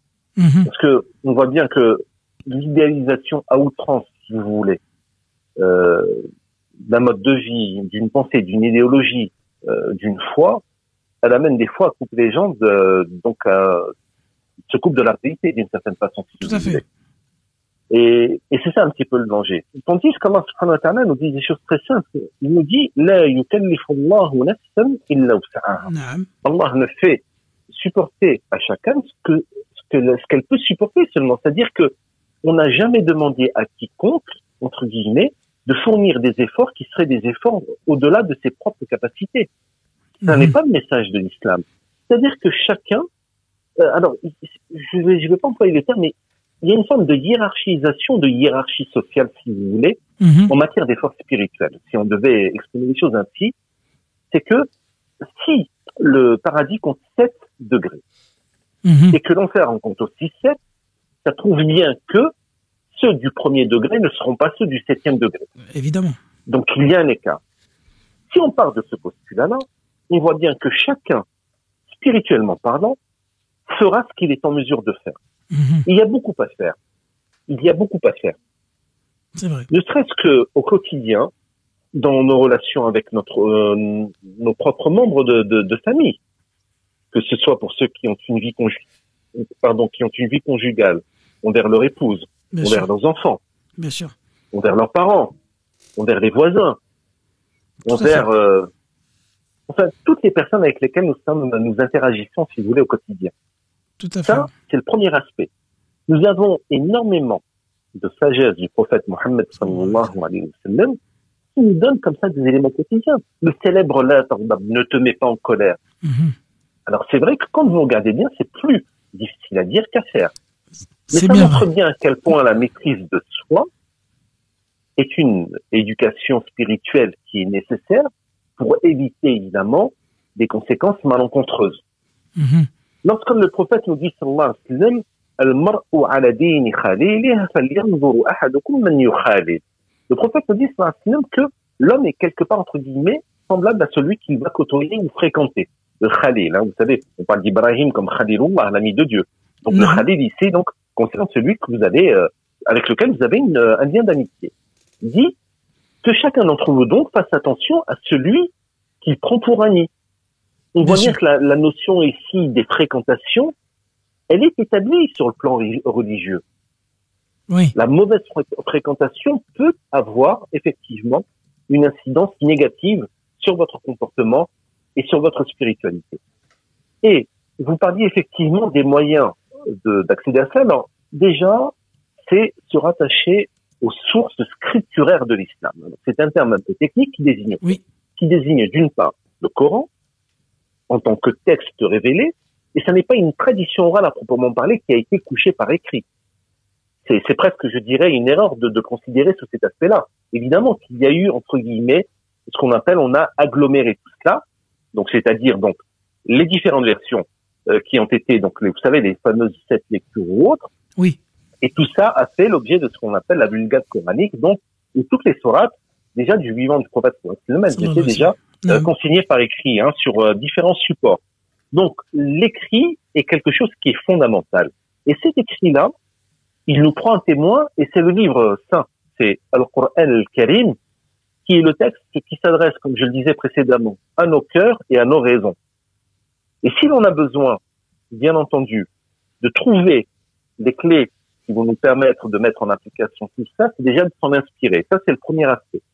Ensuite, on va procéder, je dirais, par cercle concentrique. Il va falloir être accompagné. Et c'est en cela que les détenteurs du savoir ont un rôle qui est primordial. Puisque je vous rappelle cette célèbre tradition du prophète Al-Islam, vous savez, le prophète Mohammed disait Al-ulama warathatul anbiya. C'est vrai. Les savants sont les héritiers des prophètes. Ils sont les héritiers des prophètes parce qu'ils sont les dépositaires d'un savoir. Et en dépit de toutes, entre guillemets, les querelles, excusez-moi l'expression, de clocher, comme on entend ici, il ne faut pas se fier à tout cela. Tout à fait. Je vous assure que on a quand même si les formations paraissent trop traditionnalistes pour certains, le fait que l'on est encore à notre époque des gens qui sont capables de mémoriser des livres entiers, je vous assure que ça participe d'une formation académique qui est nécessaire parce que ce sont des gens qui vont être capables de remonter à des sources écrites, vous voyez, de vous dire que dans tel hadith, dans telle version. Donc, il est important de s'adresser à des gens qui sont détenteurs du savoir. Alors là, évidemment, où le bas blesse, c'est que vous me direz, mais ils n'ont pas tous la même interprétation. C'est vrai. Bon. Alors, il faut procéder, je dirais, par sondage et donc s'assurer que, par exemple, sur une question donnée, vous allez retrouver 3, 4, 5, en tout cas peu d'avis divergents. Donc, s'il y a consensus sur une question, alhamdoulilah, on peut considérer que le consensus étant établi, donc vous pouvez suivre la voie, par exemple, qui vous aura été indiquée. Ça, c'est le premier aspect. Ensuite, vous savez, ce qui est intéressant en islam, c'est qu'on nous sommes dans une relation directe avec Allah subhanahu wa ta'ala. C'est vrai. Et on oublie l'importance des fois de la doha, de l'invocation, le fait de s'adresser à Allah, de le supplier. Tout cela suppose une présence du cœur dans cet acte-là qui paraît anodin pour beaucoup, mais qui, je vous assure, peut être source de beaucoup de joie. Et sans doute, être dans cette relation directe, elle va nous donner aussi des clés parce que, vous savez, la spiritualité, ça s'entretient. Alors, il y a des hauts, il y a des bas. Les difficultés de la vie sociale, matérielle, conjugale, tout ce que vous voulez peuvent affecter. Parce que, il faut pas oublier une chose, dans le Coran, Allah subhanahu wa ta'ala nous parle du shaitan comme d'un adouun mubin. C'est l'ennemi évident. C'est-à-dire que l'ennemi déclaré de l'homme a clairement été identifié. Donc, il faut aussi, psychologiquement parlant, se préparer à une forme de lutte. Et d'ailleurs, ça a été le propos de ma thèse de doctorat qui portait sur les vanités du monde, qui a été publié sous le titre Illusions et tromperies en islam. Donc, c'est ce qu'on appelle la notion de ghurur. Et pourquoi est-ce que je la cite? Parce que nous avons 3, entre guillemets, éléments en interaction qui, quelque part, sont là pour entraver le cheminement spirituel de l'homme. Vous avez ce qu'on appelle la nefs, alors que l'on traduit par ego, qui est un terme évidemment un petit peu moderne, mais qui traduit donc ce qui anime quelque part un petit peu, si vous voulez, l'individu. Et cette nefs-là, elle a été décrite, elle porte 3 qualités. Elle peut être nefs al-ammarat bis-sou, celle qui va inciter au mal. Elle peut être nefs al-lawama, celle qui tantôt donc fait le bien, tantôt fait le mal, donc qui n'est jamais satisfaite d'elle-même. Et vous avez nefs al-mutma'inna, vous avez l'âme apaisée. Ce sont les 3 âmes, donc, comme Allah subhanahu wa ta'ala cite dans le Coran. Donc, vous avez la nefs d'une part, vous avez zinatul hayat dunya, c'est-à-dire donc tous les attraits de la vie d'ici-bas. Vous voyez bien que les gens ont une attirance, pour beaucoup en tout cas, vers tout ce qui est matériel, vers ce qui brille, vers ce qui est beau. Et donc ça perturbe un petit peu le fonctionnement de la nef. Vous voyez pourquoi elles sont en interaction déjà ces deux-là? Parce que tout simplement la nef, lorsque via l'organe visuel, va porter son regard sur toutes les beautés du monde, eh ben, beaucoup de nefs vont vouloir les acquérir. Et ne vont pas se poser des questions sur les modes d'acquisition de tout cela.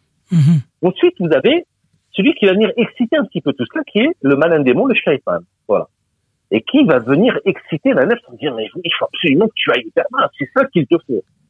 Et c'est là que la lutte, à proprement parler, intervient, en se disant que, conformément à ce que j'ai pu lire, conformément à ce que j'ai pu entendre, conformément à ce que j'ai pu vivre en tant qu'être humain, en voyant par exemple des dégâts causés par la consommation de spiritueux, de produits psychotropes, en voyant par exemple ce que la méchanceté à proprement parler gratuite a pu faire, c'est-à-dire par exemple, je dirais séparer des couples, créer la zizanie, vous voyez, ces expériences de vie sociale ramenées aux modèles qui sont érigés et dans le Coran et dans la tradition du prophète Mohammed sallallahu alayhi wa sallam sont des outils à proprement parler pratiques.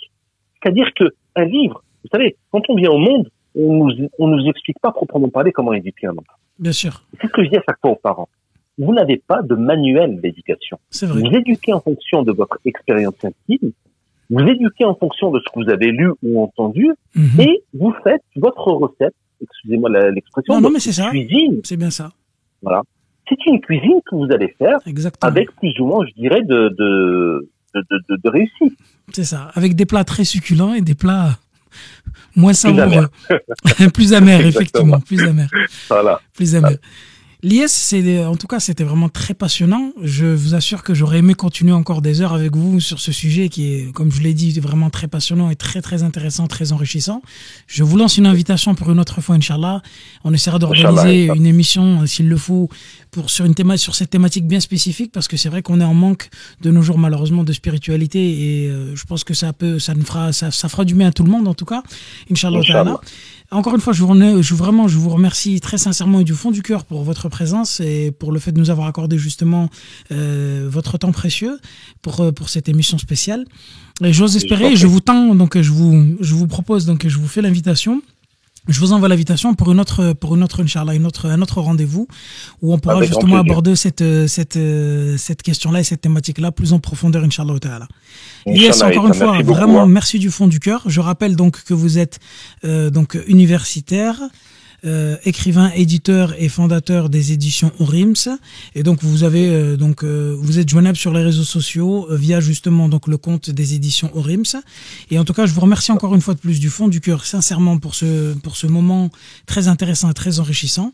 Et j'espère, Inch'Allah ta'ala, qu'on se reverra, ou en tout cas qu'on aura l'occasion de se retrouver très vite, Inch'Allah, pour encore apprendre et bénéficier, Inch'Allah ta'ala, de votre expérience. Barakallahu fik, jazakallahu khair Lies. Merci encore pour votre intervention. Merci à vous, Aïssa. À très bientôt, Inch'Allah. Jazakumullah khair. Salam alaikum.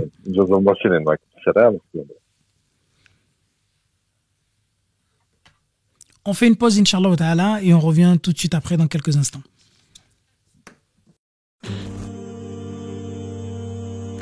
On dit, vous soutenez depuis de longues années déjà, ou vous nous soutenez? Assalamu alaikum la Ummah. J'espère que vous allez bien. Avec d'autres élèves de l'IPA, on s'est engagé à être ambassadeur de l'école. Parce que nous sommes les mieux placés pour vous parler de notre établissement. On a même organisé un concours entre élèves pour se challenger.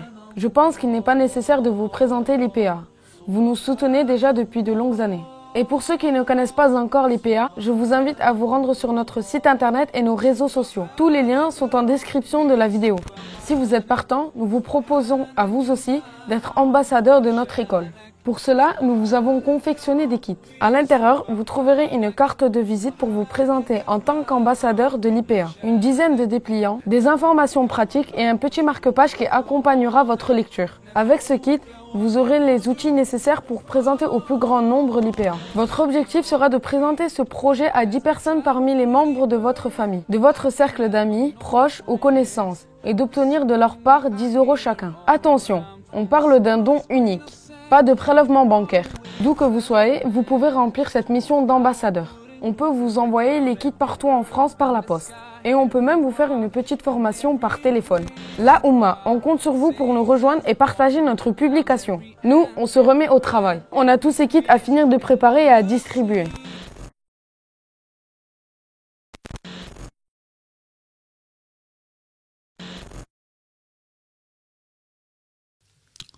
Nous sommes de retour donc au sein de l'émission spéciale Ramadan dans les locaux de Radio IPA, locaux donc improvisés au sein du CDI de l'établissement. On va enchaîner avec toi, Abou Bakr, sur donc notre partie qui consiste à présenter le projet donc de devenir ambassadeur de l'IPA. Je te laisse la parole, Abou Bakr. Salam alaikum. Wa alaikum salam. Donc pour cette partie, on a plusieurs invités. D'une part, on a le coordinateur pédagogique de l'Institut privé Alif, et de l'autre, on a 2 élèves, Myriam et Souleymane. Donc je me retourne vers vous, Souleymane et Myriam. Depuis combien de temps êtes-vous à l'IPA? Salam alaikum. Je suis à l'IPA, cette année ça va faire 2 ans que je suis à l'IPA.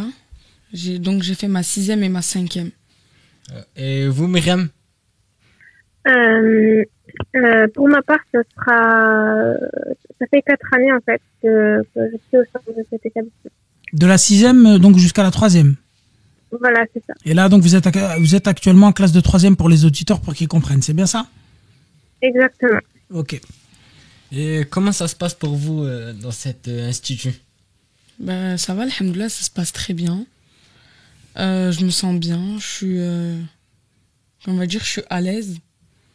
C'est le principal. Voilà, ça, alhamdoulilah. Et vous, Myriam? Pareil, alhamdoulilah, j'ai pas forcément de problème. Alhamdoulilah, je suis assez, on va dire, heureuse, si on peut dire ça comme ça. Que, je pense que c'est pas partout qu'on est à l'aise en fait. Mais là vraiment, je pense qu'en fait ça fait plusieurs années et là franchement, je suis vraiment à l'aise. Vous vous sentez à votre place, quoi. C'est ça, en fait, voilà. C'est le principal. Donc, que représente pour vous cette école? Alors pour moi, cette école c'est comme ma 2e maison. C'est où je passe pratiquement toutes mes journées, où je vois mes amis, mes professeurs. Voilà. Donc 2e maison, pourquoi cette image de maison, de 2e maison? Parce que déjà c'est ici où j'apprends le plus, où je passe le plus de temps. D'accord. Et aussi parce que c'est très important, c'est ici où je me suis développée dans ma religion. D'accord. Voilà. Et Mariam? Est-ce que vous pourriez répondre à la question, s'il vous plaît? Oui, bien sûr. Est-ce que vous êtes contente d'être dans cette école? Alors, clairement, oui, alhamdoulilah, je pense que c'est le meilleur endroit pour, clairement, enfin, comparé à d'autres, où je peux être, on va dire, entre guillemets, tranquille, faire ce que j'ai à faire, telles que mes prières ou quoi. Et franchement, c'est vraiment un peu comme une famille. Du coup, par exemple, quand on fait prière ensemble et tout, et ça, c'est vraiment... Voilà. Donc, comme pour Souleymane, vous voyez l'établissement comme une seconde maison? Alors, seconde maison, je dirais pas trop ça, enfin, parce que voilà, ça reste quand même cadré dans le sens où on a quand même pas... Chacun a son on va dire, rôle, élève, professeur et tout. Mais quand même, il y a cette proximité que je pense c'est la différence avec les autres relations qu'on peut avoir ailleurs. Vous parlez effectivement, quand vous parlez de proximité, vous parlez de cette forme de bienveillance? C'est ça. D'accord. Exactement. Alors, je peux me mettre à la place, je vais me faire l'avocat du diable un instant, et je vais me mettre à la place peut-être d'un auditeur qui regarde et qui nous écoute et qui se dit certainement, bon, vous êtes sympa, mais bon, on est tous passés par là, on a eu des moments où à l'école ça allait bien, il y a des moments où forcément il y a des choses qui étaient moins agréables. Et je pense à Souleymane, moi qui suis responsable scolaire de la vie scolaire, j'ai eu un peu mal à départir, mais précisons, et je me fais l'avocat du diable, je le fais exprès, hein, bien sûr. Est-ce que, quand vous dites que vous êtes contente d'être dans cette école et comment ça se passe, donc effectivement on a entendu votre témoignage, à vous et à Souleymane, et j'en suis heureux bien sûr et très content pour vous, mais est-ce que vraiment tout va bien? Et je pose comme ça la question un petit peu de cette façon-là, est-ce que tout va bien? C'est la parole à vous, Mariam. Je vous laisse la parole à vous, Mariam. Ensuite, je donnerai la parole à Souleymane. Excusez-moi. Donc, forcément, il n'y a rien qui peut être parfait. Hein. J'imagine que chaque chose a ses qualités et ses défauts. C'est sûr que voilà, c'est pas parfait, mais le fait que, même s'il y a des petites choses qui pourraient peut-être me déranger moi ou d'autres personnes, en fait, il y a plus de positif pour moi que de négatif, en fait. D'accord. D'accord, madame, j'entends votre réponse. Souleymane? Donc, Pardon, excusez-moi, madame, je croyais que vous aviez terminé. Allez-y, excusez-moi, continuez. pas de problème. Je vous en prie.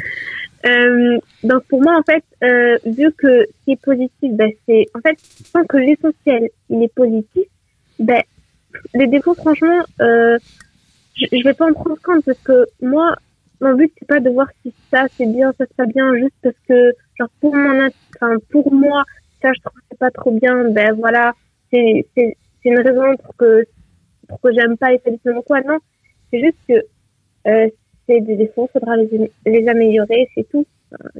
Avec. D'accord. Merci en tout cas pour cette réponse. Pour cette réponse qui vraiment dénote une certaine maturité chez vous. Alhamdoulilah. Souleymane. Dans mon sens, je dirais pas que tout va bien. Parce que, en effet, voilà, je suis un élève qui bouge beaucoup, qui a beaucoup de problèmes. On a tout le temps des problèmes, de toute façon. Mais, je sais pas comment dire. Je peux vous aider si vous voulez. Allez-y, qu'est-ce que vous vouliez dire exactement là-dessus? C'est-à-dire que je me sens bien malgré les problèmes et ces problèmes-là que j'ai. Est-ce que vous sentez qu'on y apporte une réponse? Est-ce que vous sentez qu'on essaie de vous accompagner là-dessus? Ou est-ce que vous sentez qu'on ne vous écoute pas, que vous n'êtes pas assez entendu et que finalement vous en souffrez? Non, pas vraiment, j'en souffre pas. Je sens que vous m'accompagnez et tout ça, mais je vais pas rester... je vais pas regarder que les problèmes que j'ai, je vais essayer de les améliorer avec le futur. Bon, je vous rassure, j'avais pas prévu de vous mettre en retenue. Mariam, en tout cas, et Souleymane, je vous remercie en tout cas pour ces réponses. Souleymane, je te laisse, pardon, Boubacar, je te laisse continuer tes questions. Vas-y, je t'en prie. Donc, pourquoi avoir voulu être ambassadeur de l'IPA? Déjà, j'ai choisi d'être ambassadeur à l'IPA parce que, c'est un collège que j'aime beaucoup. Parce que avant de venir à l'IPA, quand j'étais en classe de CM2, beaucoup d'élèves sortis de l'IPA me disaient ouais, c'est un collège à bas niveau, tu vas pas être fort, tu vas pas avoir un bon métier. Là-bas, les élèves, ils sont pas gentils, ils vont te frapper, tu vas subir de l'harcèlement et tout ça. Donc du coup, voilà, après, j'allais pas venir à Elif de base, j'allais aller à Avicenne, un truc comme ça. Mm-hmm. Donc Avicenne, je précise pour les auditeurs, c'est une structure en fait associative qui accompagne les enfants qui sont soit scolarisés au CNED ou en instruction familiale. Vous pouvez continuer, Souleymane. Et donc après du coup, voilà, il y a plus eu le temps, donc j'étais obligée de me retourner vers Elif. Et quand je suis venue à Elif, je trouve que c'est un bon collège. Voilà, je me suis dit, ils disent n'importe quoi les gens de dehors. Et donc c'est un bon collège qui m'a plu et j'aimerais pas qu'il ferme. Donc je préfère. J'ai choisi d'être ambassadeur pour faire les récoltes et tout ça, pour que mon collège y reste ouvert. Alors la précision ici, donc effectivement, fermeture et ouverture, c'est uniquement par rapport au fait du fonctionnement de l'établissement sur l'aspect financier, comme vous pouvez l'imaginer, comme les auditeurs peuvent l'imaginer. Les écoles musulmanes et en tout cas les écoles privées hors contrat avec l'État, forcément subissent des difficultés financières qui ne sont pas de leur propre souhait, de leur propre volonté. Et c'est d'où l'idée justement et l'initiative de lancer justement cette opération ambassadeur de l'IPR. Mariam, justement, pourquoi vous avez voulu vous-même être ambassadrice de l'IPA? Pour ma part, j'ai choisi d'être ambassadrice de l'IPA parce que, en fait, c'est important, en fait, quand on voit, en général, quand je vois quelqu'un qui a besoin d'aide ou quoi, là, en l'occurrence, il s'agit d'un établissement qui a carrément besoin d'aide et en plus, je fais partie de l'établissement. Donc, pour moi, il est tout à fait primordial, en fait, d'aider justement mon collège à être, à évoluer. Enfin, pour moi, c'est un devoir, on va dire. D'accord. Je m'y sens un peu concernée. Bien sûr. Je suis quand même là. Et on vous en remercie. Avec plaisir.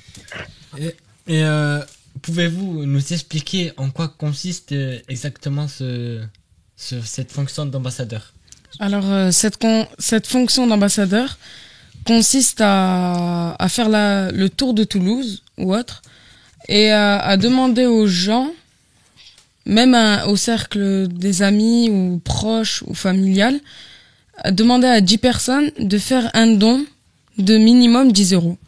Vous avez dit Toulouse, excusez-moi, je vous coupe un instant. Vous avez dit Toulouse, ça veut dire que si par exemple on a de la famille qui est en dehors de Toulouse, est-ce qu'on peut les faire participer ou pas? Oui, bien sûr. D'accord. Mais c'était pour donner un exemple. Bien sûr. Il consiste à ramasser de l'argent, au moins 10 € par personne, et ensuite de ramener au collège. Et celui qui aura récolté le plus d'argent, il gagnera une trottinette électrique.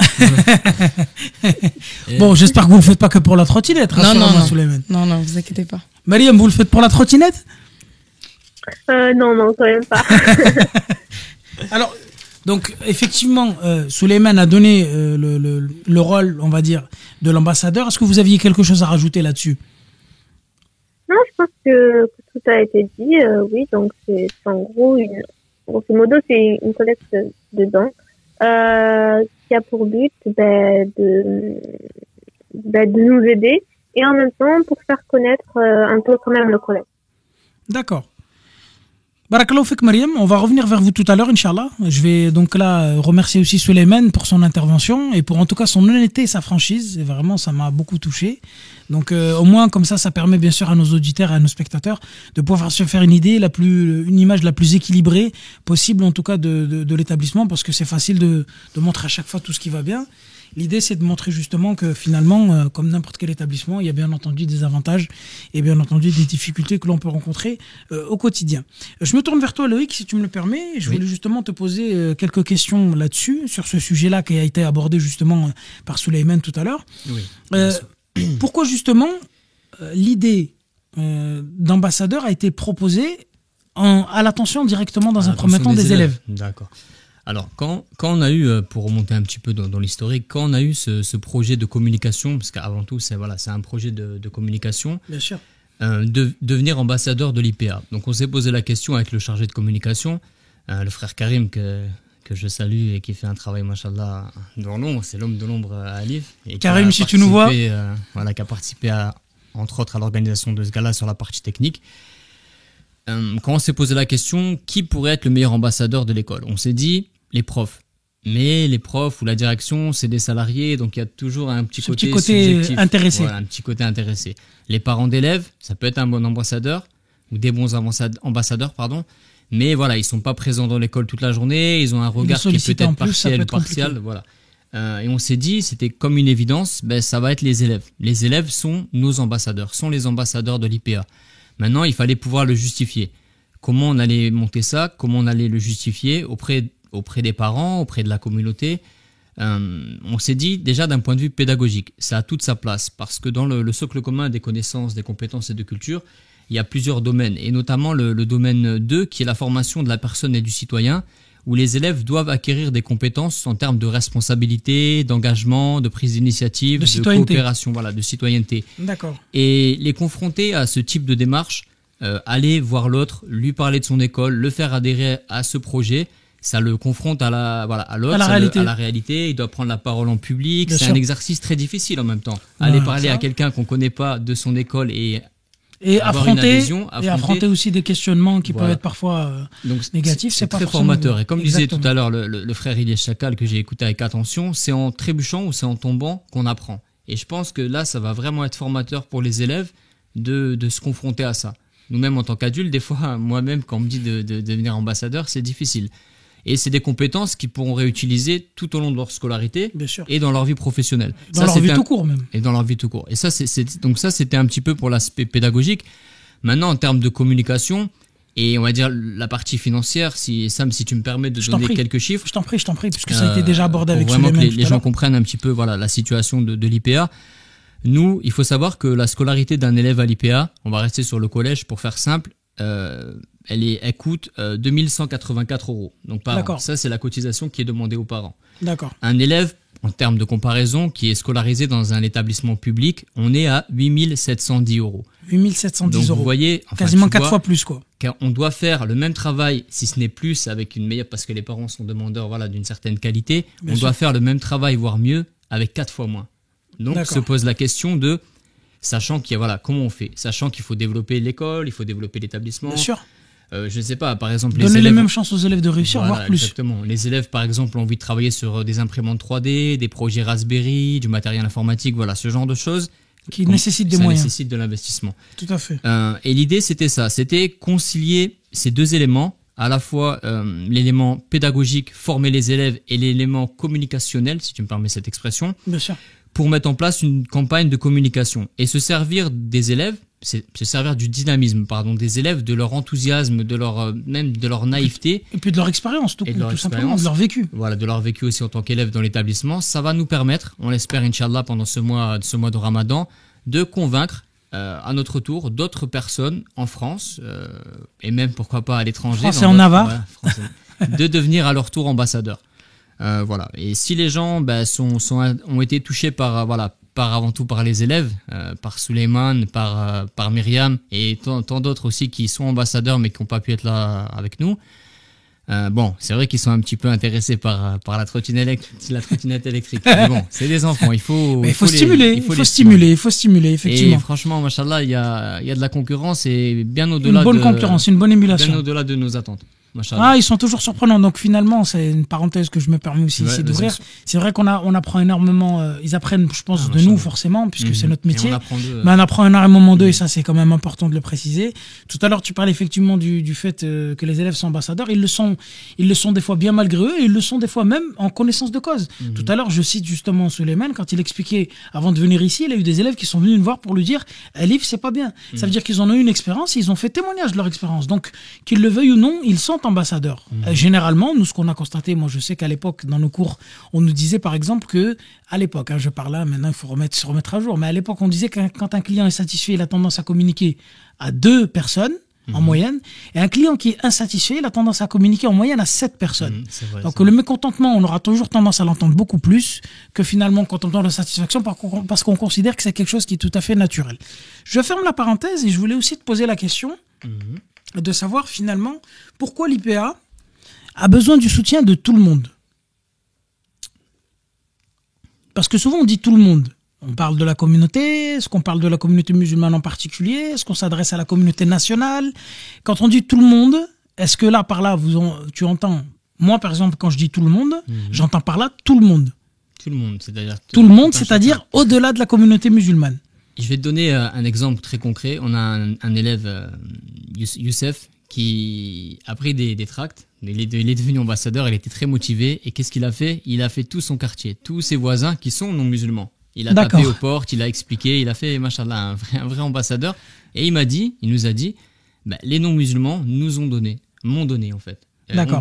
Il a expliqué son projet, il a dit voilà je suis dans une école musulmane. Au-delà, en fait, on voit que l'éducation, c'est un souci qui touche tout le monde. C'est pas être pas quelque chose qui est propre. Tout le monde est parent. La communauté musulmane. Et même nous, tout le monde, parce qu'il faut aussi qu'on sorte de cet entre-soi communautaire qui a des aspects positifs, mais malheureusement aussi des fois nous enferme dans des visions, pas forcément très positives ou très progressistes. Et surtout pour les élèves. Nous, notre objectif en tant que pédagogue, c'est d'ouvrir les élèves vers l'extérieur, de leur élargir le champ des possibles. Voilà, tout à fait. Tout à fait. Je te rejoins sur ça. C'est un projet qui est ouvert à tous. Après, on sait très bien que pendant le mois de Ramadan, ceux qui vont être le plus touchés, ça va être forcément les musulmans. Mais Inch'Allah, si vous voulez devenir ambassadeur et que vous avez de la famille non musulmane, comme c'est mon cas, il faut aller taper à la porte et Inch'Allah les convaincre de soutenir l'IPA en tant que projet éducatif. Exactement. Et pour la petite histoire, je me souviens qu'un jour je m'étais retrouvé dans un marché où j'étais justement en train de communiquer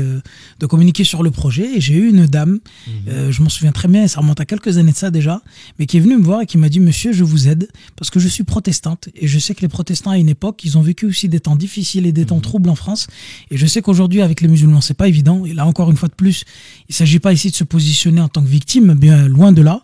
On sait ce qu'on a à faire, on sait qu'on doit retrousser les manches et qu'on doit travailler et redoubler d'efforts si c'est nécessaire pour atteindre le même niveau de respectabilité que tout le monde, même si effectivement en ce moment c'est pas évident.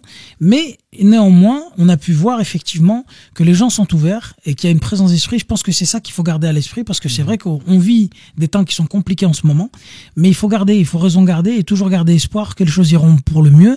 Et quand on œuvre justement pour les enfants, effectivement, on se doit de garder justement, c'est une obligation pour nous de rester optimiste. Inch'Allah Ta'ala. Merci en tout cas à toi, Loïc, vraiment pour cette intervention. C'était très enrichissant, très intéressant.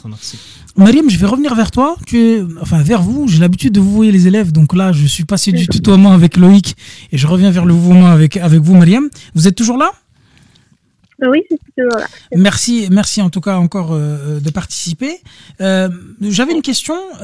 Mariam, vous avez donc fait toute votre scolarité du collège à Alif, au sein de l'institut privé Alif, c'est bien ça? C'est bien ça, effectivement. Et donc, par rapport à ça, quel recul, maintenant que vous avez passé quand même 4 ans, je sais que vous avez donné quelques éléments de réponse tout à l'heure, mais quel recul vous avez justement sur ces 4 années au sein de l'IPA? Bien en fait, en prenant du recul, je me rends compte en fait que il y a beaucoup de choses qui ont changé, en fait, que ça soit au niveau des relations avec les autres ou même avec la façon, le cadre, on va dire. J'ai trouvé que ça a changé énormément. Dans quel bien sens? sûr, on dit bien sûr. Hein, non, il faut le préciser. Continuer. Il faut le préciser pour nos auditeurs. Donc, ça a changé en bien, alhamdoulilah, dans le sens où je trouve que c'est quand même, comment dire, plus... Alors, je saurais pas trop comment définir ça, mais en fait, c'est assez particulier. Bon, je vais essayer de m'exprimer hein, quand même. Allez-y, Mariam, on va essayer de vous aider. Du coup, que, par exemple, hein, je vous donne un exemple, hein, comme ça vous comprenez un peu ce que je veux dire. Les personnes avant, par exemple, qui étaient en charge de telle chose, ne le sont plus, et vice-versa. Enfin, il y a plein de choses, plein de changements qui ont été faits, et qui, je trouve, dans un sens, ont changé aussi la façon d'agir de certaines personnes. Par exemple, un exemple concret, les élèves, par exemple. Là, maintenant, je pense qu'ils ont un peu plus compris comment ils devaient se comporter. Vous voyez ce que je veux dire? Bien sûr. C'est ce que le, entre guillemets, personnel, ou même vous, en fait, il y a eu un changement, donc, de personnel, etc., qui a fait que je pense que les élèves ont bien compris comment, donc, il fallait s'y prendre et je pense qu'on a pris l'habitude, quoi. Et ça, je trouve que c'est bien, parce que c'est un changement positif. Voilà. D'accord. Aboubakr, tu avais une question, je crois. Je t'en prie, vas-y. Myriam, donc on peut en déduire que c'est ta dernière année au sein de l'Institut privé Alif, car tu passes le brevet en fin d'année. Donc ton passage à l'IPA touche à sa fin. Quel souvenir tu gardes ici? Ou peut-être le meilleur, pour faire simple, peut-être, pour vous faciliter la tâche, le meilleur. Alors, je vous avoue que, en fait, pour moi, chaque année est un meilleur moment. Vous nous facilitez la réponse. Alors, je vais la rendre je vais la corser, alors. Sur les 4 années, quel a été le meilleur souvenir? Ou du moins, sur chaque année, quel a été le meilleur souvenir? Alors, j'avais pas prévu ça. Alors, on va faire... Je vous pose une autre question et je vous laisse réfléchir à celle-là ou pas? Non, vous inquiétez pas, je vais continuer. Alors, vous avez de la ressource, Mariam, machallah, allez-y. Oui. Alors, personnellement, ça a été le meilleur moment pour moi. Ça a été, il y avait une sortie qu'on avait faite, en fait. J'étais en 5e, ça semble j'étais en 5e. Et c'était vraiment, alors, je sais plus, mais je crois que c'était toutes les classes, en fait, qui avaient fait une sortie ensemble. On était allés au parc de Montland, me semble-t-il. Enfin, je me souviens plus du nom, je crois, au parc de Montland, qui est à côté. Et on était allés tous ensemble. C'était un jour où il faisait assez chaud et tout. C'était vraiment, en fait, c'était même un jour d'été, en fait. Presque, on va dire. Ça devait être la fin d'année, peut-être. Il y avait vraiment, oui, c'est ça. C'était vraiment une ambiance, vraiment, on dirait de vacances. Ouais, très détendue. Et c'est ça.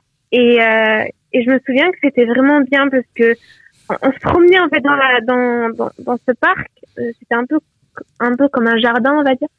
Et toutes les classes mélangées, on faisait par exemple, telle classe faisait tel jeu avec telle classe et on se cache dans tout le truc. Franchement, c'est vraiment, pour moi, c'était le meilleur moment parce qu'on était tous réunis et c'était vraiment une ambiance qui était particulière. Bon, je me suis un peu évadé là, le temps que quand vous avez décrit ce souvenir. En tout cas, ça fait plaisir de voir, alhamdoulilah, qu'il est resté encore très vif dans votre mémoire, même si ça remonte à quelques années. Et en tout cas, j'en suis heureux pour vous, Mariam. J'avais une autre question, Mariam, si vous me le permettez. Si vous deviez convaincre les membres de la communauté musulmane, et là encore une fois de plus, on l'élargit à tout le monde. On parle de la communauté musulmane parce qu'on s'adresse peut-être en premier lieu à la communauté musulmane, mais pas que. Donc, si vous deviez vous adresser en fait à nos auditeurs sur le fait de soutenir l'IPA par quelque moyen que ce soit, qu'est-ce que vous leur diriez? Alors, ce que je leur dirais, c'est que, alors déjà, ce qu'ils feront, c'est tout d'abord pour, alors, si vous me parlez des musulmans, alors je vous dirais, ça serait pour rechercher l'agrément de Dieu, donc d'Allah. Bien sûr. Pour les croyants. Sinon, c'est ça, pour les croyants. Et sinon, ça serait, pour les non-croyants, ça serait plutôt, je pense, en fait, c'est quelque chose d'humain. Enfin, vous voyez, c'est un acte, on va dire, humanitaire. Je peux dire ça comme ça.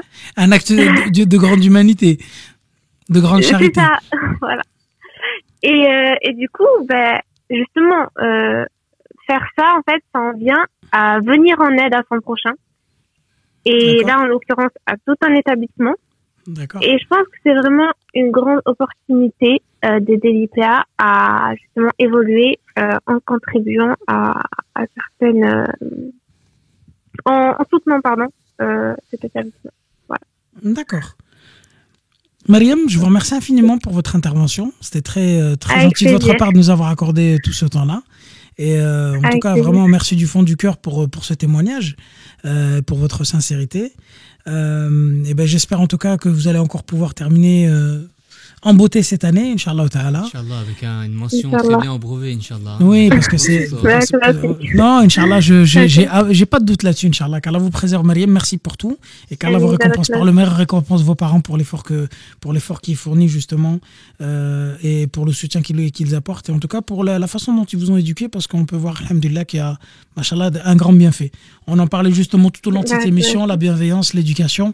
On voit, alhamdoulilah, les résultats, effectivement. On le voit que ce soit avec Souleymane ici présent, ou avec vous au téléphone, ou avec les autres élèves qu'on a eu l'occasion justement de citer. Aboubakr ici présent, bien sûr, en face de moi.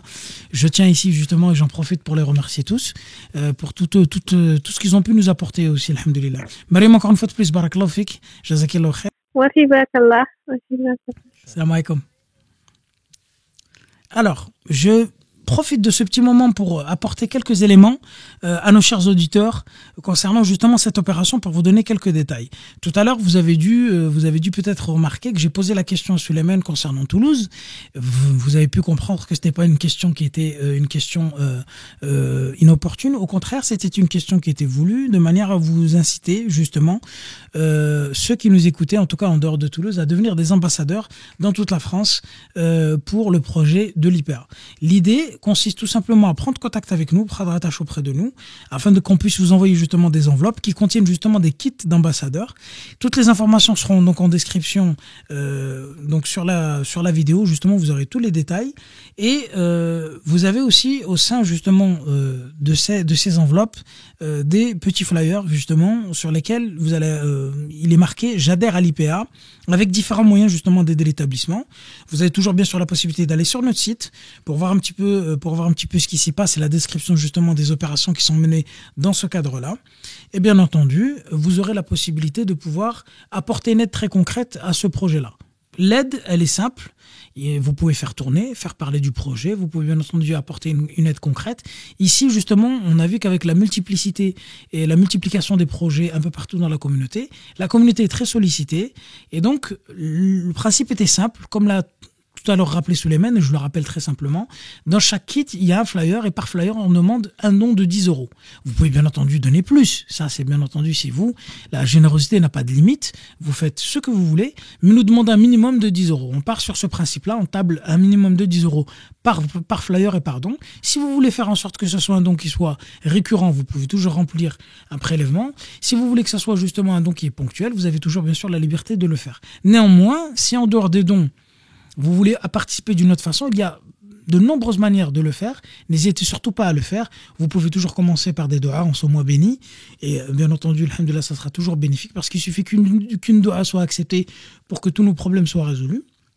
Et donc, n'hésitez surtout pas à faire des dons pour nous, à faire des doigts, excusez-moi, un lapsus révélateur, à faire des doigts pour nous, bien entendu. Et bien sûr, les dons, c'est bien entendu des choses c'est bien entendu une forme d'aide que nous ne pourrons pas refuser et que nous ne sommes pas en capacité de refuser, vous l'aurez compris. Alors, j'ai appris à l'instant que nous avons quelques petits soucis pour joindre justement et établir une connexion avec Morad de la chaîne YouTube Mon Coran et moi. Donc malheureusement nous n'aurons pas la possibilité de pouvoir faire notre 5e partie concernant donc le Coran et notamment précisément comment faire aimer le Coran à nos enfants. Donc nous allons de manière prématurée mettre fin à cette émission. Je tiens à remercier vraiment tous les organisateurs de cette émission, tous les participants, toutes les personnes qui ont qui sont intervenues au sein de cette émission et toutes les personnes qui ont aidé à préparer cette émission. Une mention spéciale pour le frère Karim de la communication qui nous a aidé, qui a participé, et notamment aussi bien sûr avec son collaborateur Vincent, pardon. Excusez-moi, je me suis complètement loupé. J'ai dit Stéphane alors que c'était Vincent, comme quoi. Donc désolé Vincent, le Ramadan ça aide pas forcément de temps en temps. Des fois on n'est pas très focus. Donc Vincent, je vous prie de m'en excuser. Je vous remercie infiniment, Vincent, pour cette participation. Ça a été en tout cas très intéressant de collaborer avec vous et très enrichissant. Je remercie bien entendu tous les élèves autour de cette table, Souleymane, Abou Bakr, et toutes les personnes qui sont intervenues avec nous aussi par téléphone, parents d'élèves, enseignants. Sincèrement, chaleureusement pour ton aide et pour ton intervention. Je remercie aussi la sœur Nabila de l'organisation de l'organisme Éduquez-moi. Et bien entendu, toutes les personnes qui ont participé de près ou de loin à l'organisation et au soutien de cette émission. Je tiens aussi bien sûr à aider et à remercier tous nos collaborateurs et en particulier nos partenaires Darifton et compagnie ainsi que la mosquée du Mirail, et on le remercie chaleureusement pour ce partenariat et pour cette collaboration. On les remercie aussi pour la diffusion de cette émission spéciale sur leur chaîne YouTube Inch'Allah Ta'ala et sur toutes les chaînes qu'ils ont à leur disposition. Et je vous dis Inch'Allah Ta'ala à très vite pour une nouvelle émission. On aura l'occasion Inch'Allah Ta'ala de vous tenir au courant sur les thématiques que l'on aura l'occasion d'aborder Inch'Allah Ta'ala. Une petite mention spéciale pour toutes les personnes qui ont donné pour ce projet depuis 2004, depuis sa fondation. J'ai une petite pensée spéciale et un peu émouvante pour une personne qui nous a quittés il y a quelques années de ça et qui avait continué à donner. Et j'avais appris en fait son décès suite à un rejet de son prélèvement. Et lorsque j'avais regardé en détail et j'avais vu sur le papier motif du rejet, titulaire décédé, il va se reconnaître. Il n'est pas ici en France, il est sur une île qui dépend de la France, bien sûr, un Dom précisément. J'ai une pensée particulière pour lui, une pensée particulière pour ses enfants et pour sa famille. Puis qu'Allah le récompense et qu'Allah récompense tous ceux qui sont encore vivants et tous ceux qui nous ont quittés. Et qu'Allah les récompense et leur accorde les plus hauts degrés du paradis. Vous avez toujours la possibilité d'aller sur notre site pour consulter et avoir plus d'informations, de détails si vous êtes intéressé. Et je vous remercie encore une fois de plus de nous avoir écoutés, de nous avoir suivis jusqu'à maintenant.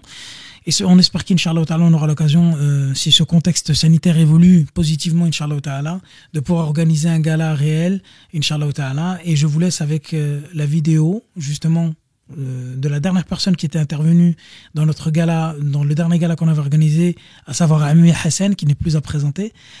Qu'Allah le récompense pour tous les efforts qu'il fait pour la communauté au sein de la France. Et donc je vous laisse en compagnie justement d'une noble compagnie, d'une très bonne compagnie, et je vous dis à très très vite et à très bientôt. Barakallahu fikoum, assalamu alaikum wa rahmatullahi wa barakatuh.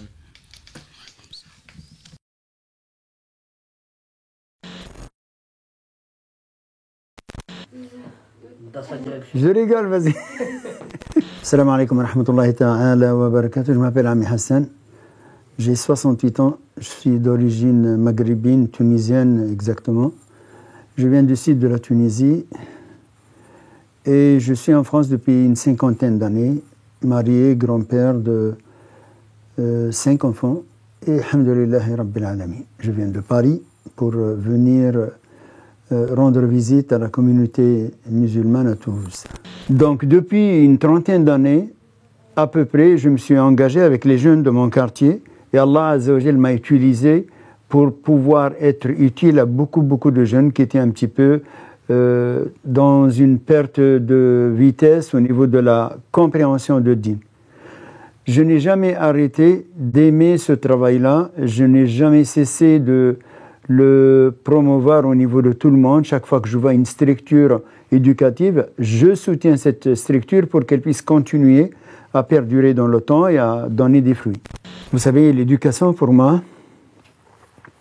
c'est l'outil essentiel pour la réussite sociale dans la vie ci-bas et pour la réussite spirituelle pour l'éternité. L'éducation, le prophète alayhi salatu wassalam nous a dit une formule. Si tu n'as pas de pudeur, la pudeur c'est l'éducation. Si quelqu'un il est éduqué comme il faut, il est pudique, eh bien fais ce que tu veux. Parce que c'est de là que ça va engendrer la suite positive ou négative. L'éducation, c'est la chose la plus importante dans l'esprit d'un père ou d'une mère qui veut faire réussir ses enfants. L'éducation, si lui-même il n'est pas éduqué, il ne peut pas transmettre une bonne éducation. Donc l'éducation, pour moi, c'est le cheval de bataille qu'il ne faut jamais négliger. C'est avant tout, pour moi, un maqsad, un but à atteindre dès la naissance, voire même avant la naissance de l'enfant. L'éducation, c'est pour moi la chose la plus importante dans la vie de l'individu. Parce que pour moi, la génération future, c'est les jeunes de maintenant, c'est pas les vieux. Les vieux, ils ont fait leur vie, ils ont marqué leur empreinte, tant bien que mal. Alhamdoulilah, ils ont avancé bien comme il faut, parce que c'est à cause et grâce à Allah Azza wa Jal, mais à cause de ces vieux monsieur, de ces vieilles personnes, de ces vieilles dames qui sont venus du bled et qui ont consacré leur vie, qui savaient ni lire ni écrire, mais qu'ils ont mis tout en place pour que vous ne soyez pas des illettrés, vous ne soyez pas des ignorants. Ils ont des fois privé leur corps de nourriture pour que vous puissiez réussir. Pour moi, une école musulmane en France, c'est existentiel. Si tu ne la mets pas en place, tes enfants, ils vont réfléchir sans spiritualité correcte pour moi. Pour moi, nous sommes dans une structure, dans une société, ça fait 50 ans que je suis là, j'ai tout vu. Ma grande fille, elle a étudié ici, j'ai fait entrer ma grande fille la première fois dans une école privée. À l'époque, il n'y avait pas d'école musulmane, c'était une école chrétienne privée. Le but, c'était quoi? C'était de choisir un bon moyen d'enseignement pour que mon enfant accède à tout ce qui est positif. La scolarité, l'école, est tellement importante qu'elle va laisser une empreinte pour le reste de ta vie. Si on ne met pas une école musulmane dans la structure sociale dans laquelle on se trouve, on laisse, à mon sens, notre enfant en manque de quelque chose. Inch'Allah, qu'Allah subhanahu wa ta'ala fasse que tout le monde comprenne ça, car si on ne le met pas dans ça, on va le regretter plus tard. On va se trouver avec plein de philosophies que l'enfant n'aura peut-être pas réussi à analyser, à traiter comme il se doit, parce qu'on ne lui a pas donné les atouts que nous donnons dans une école musulmane à un enfant. Et on lui laisse le libre arbitre de choisir ce qu'il veut, mais en lui ayant donné tout ce qu'il a besoin, spirituellement et corporellement. À mon sens, toutes ces structures-là, ça va devenir une responsabilité devant chaque personne, sur le chemin de chaque personne. Il faudrait qu'il se mette dans sa tête qu'est-ce qu'il va répondre à Allah Azza wa Jalla, à Dieu le Tout-Puissant, Yawm al-Qiyamah, quand il va lui dire qu'est-ce que tu as fait pour la génération future. Il se doit de rendre compte. Kullu ibn Adam, chaque fils d'Adam est responsable. Kullukum ra'in, chaque fils d'Adam est un berger. Wa kullukum mas'oulun an ra'iyatihi, vous êtes tous responsables sur votre bergerie. Le père, il est responsable sur sa femme et ses enfants. La femme est responsable sur son mari et ses enfants. Et nous tous, on est responsables sur cette, Inch'Allah, génération future. Ma petite sœur, il faut absolument que chacun de nous se réveille et prend ça à cœur. Il en fait son but, son existence, son maqsad et pas autre chose.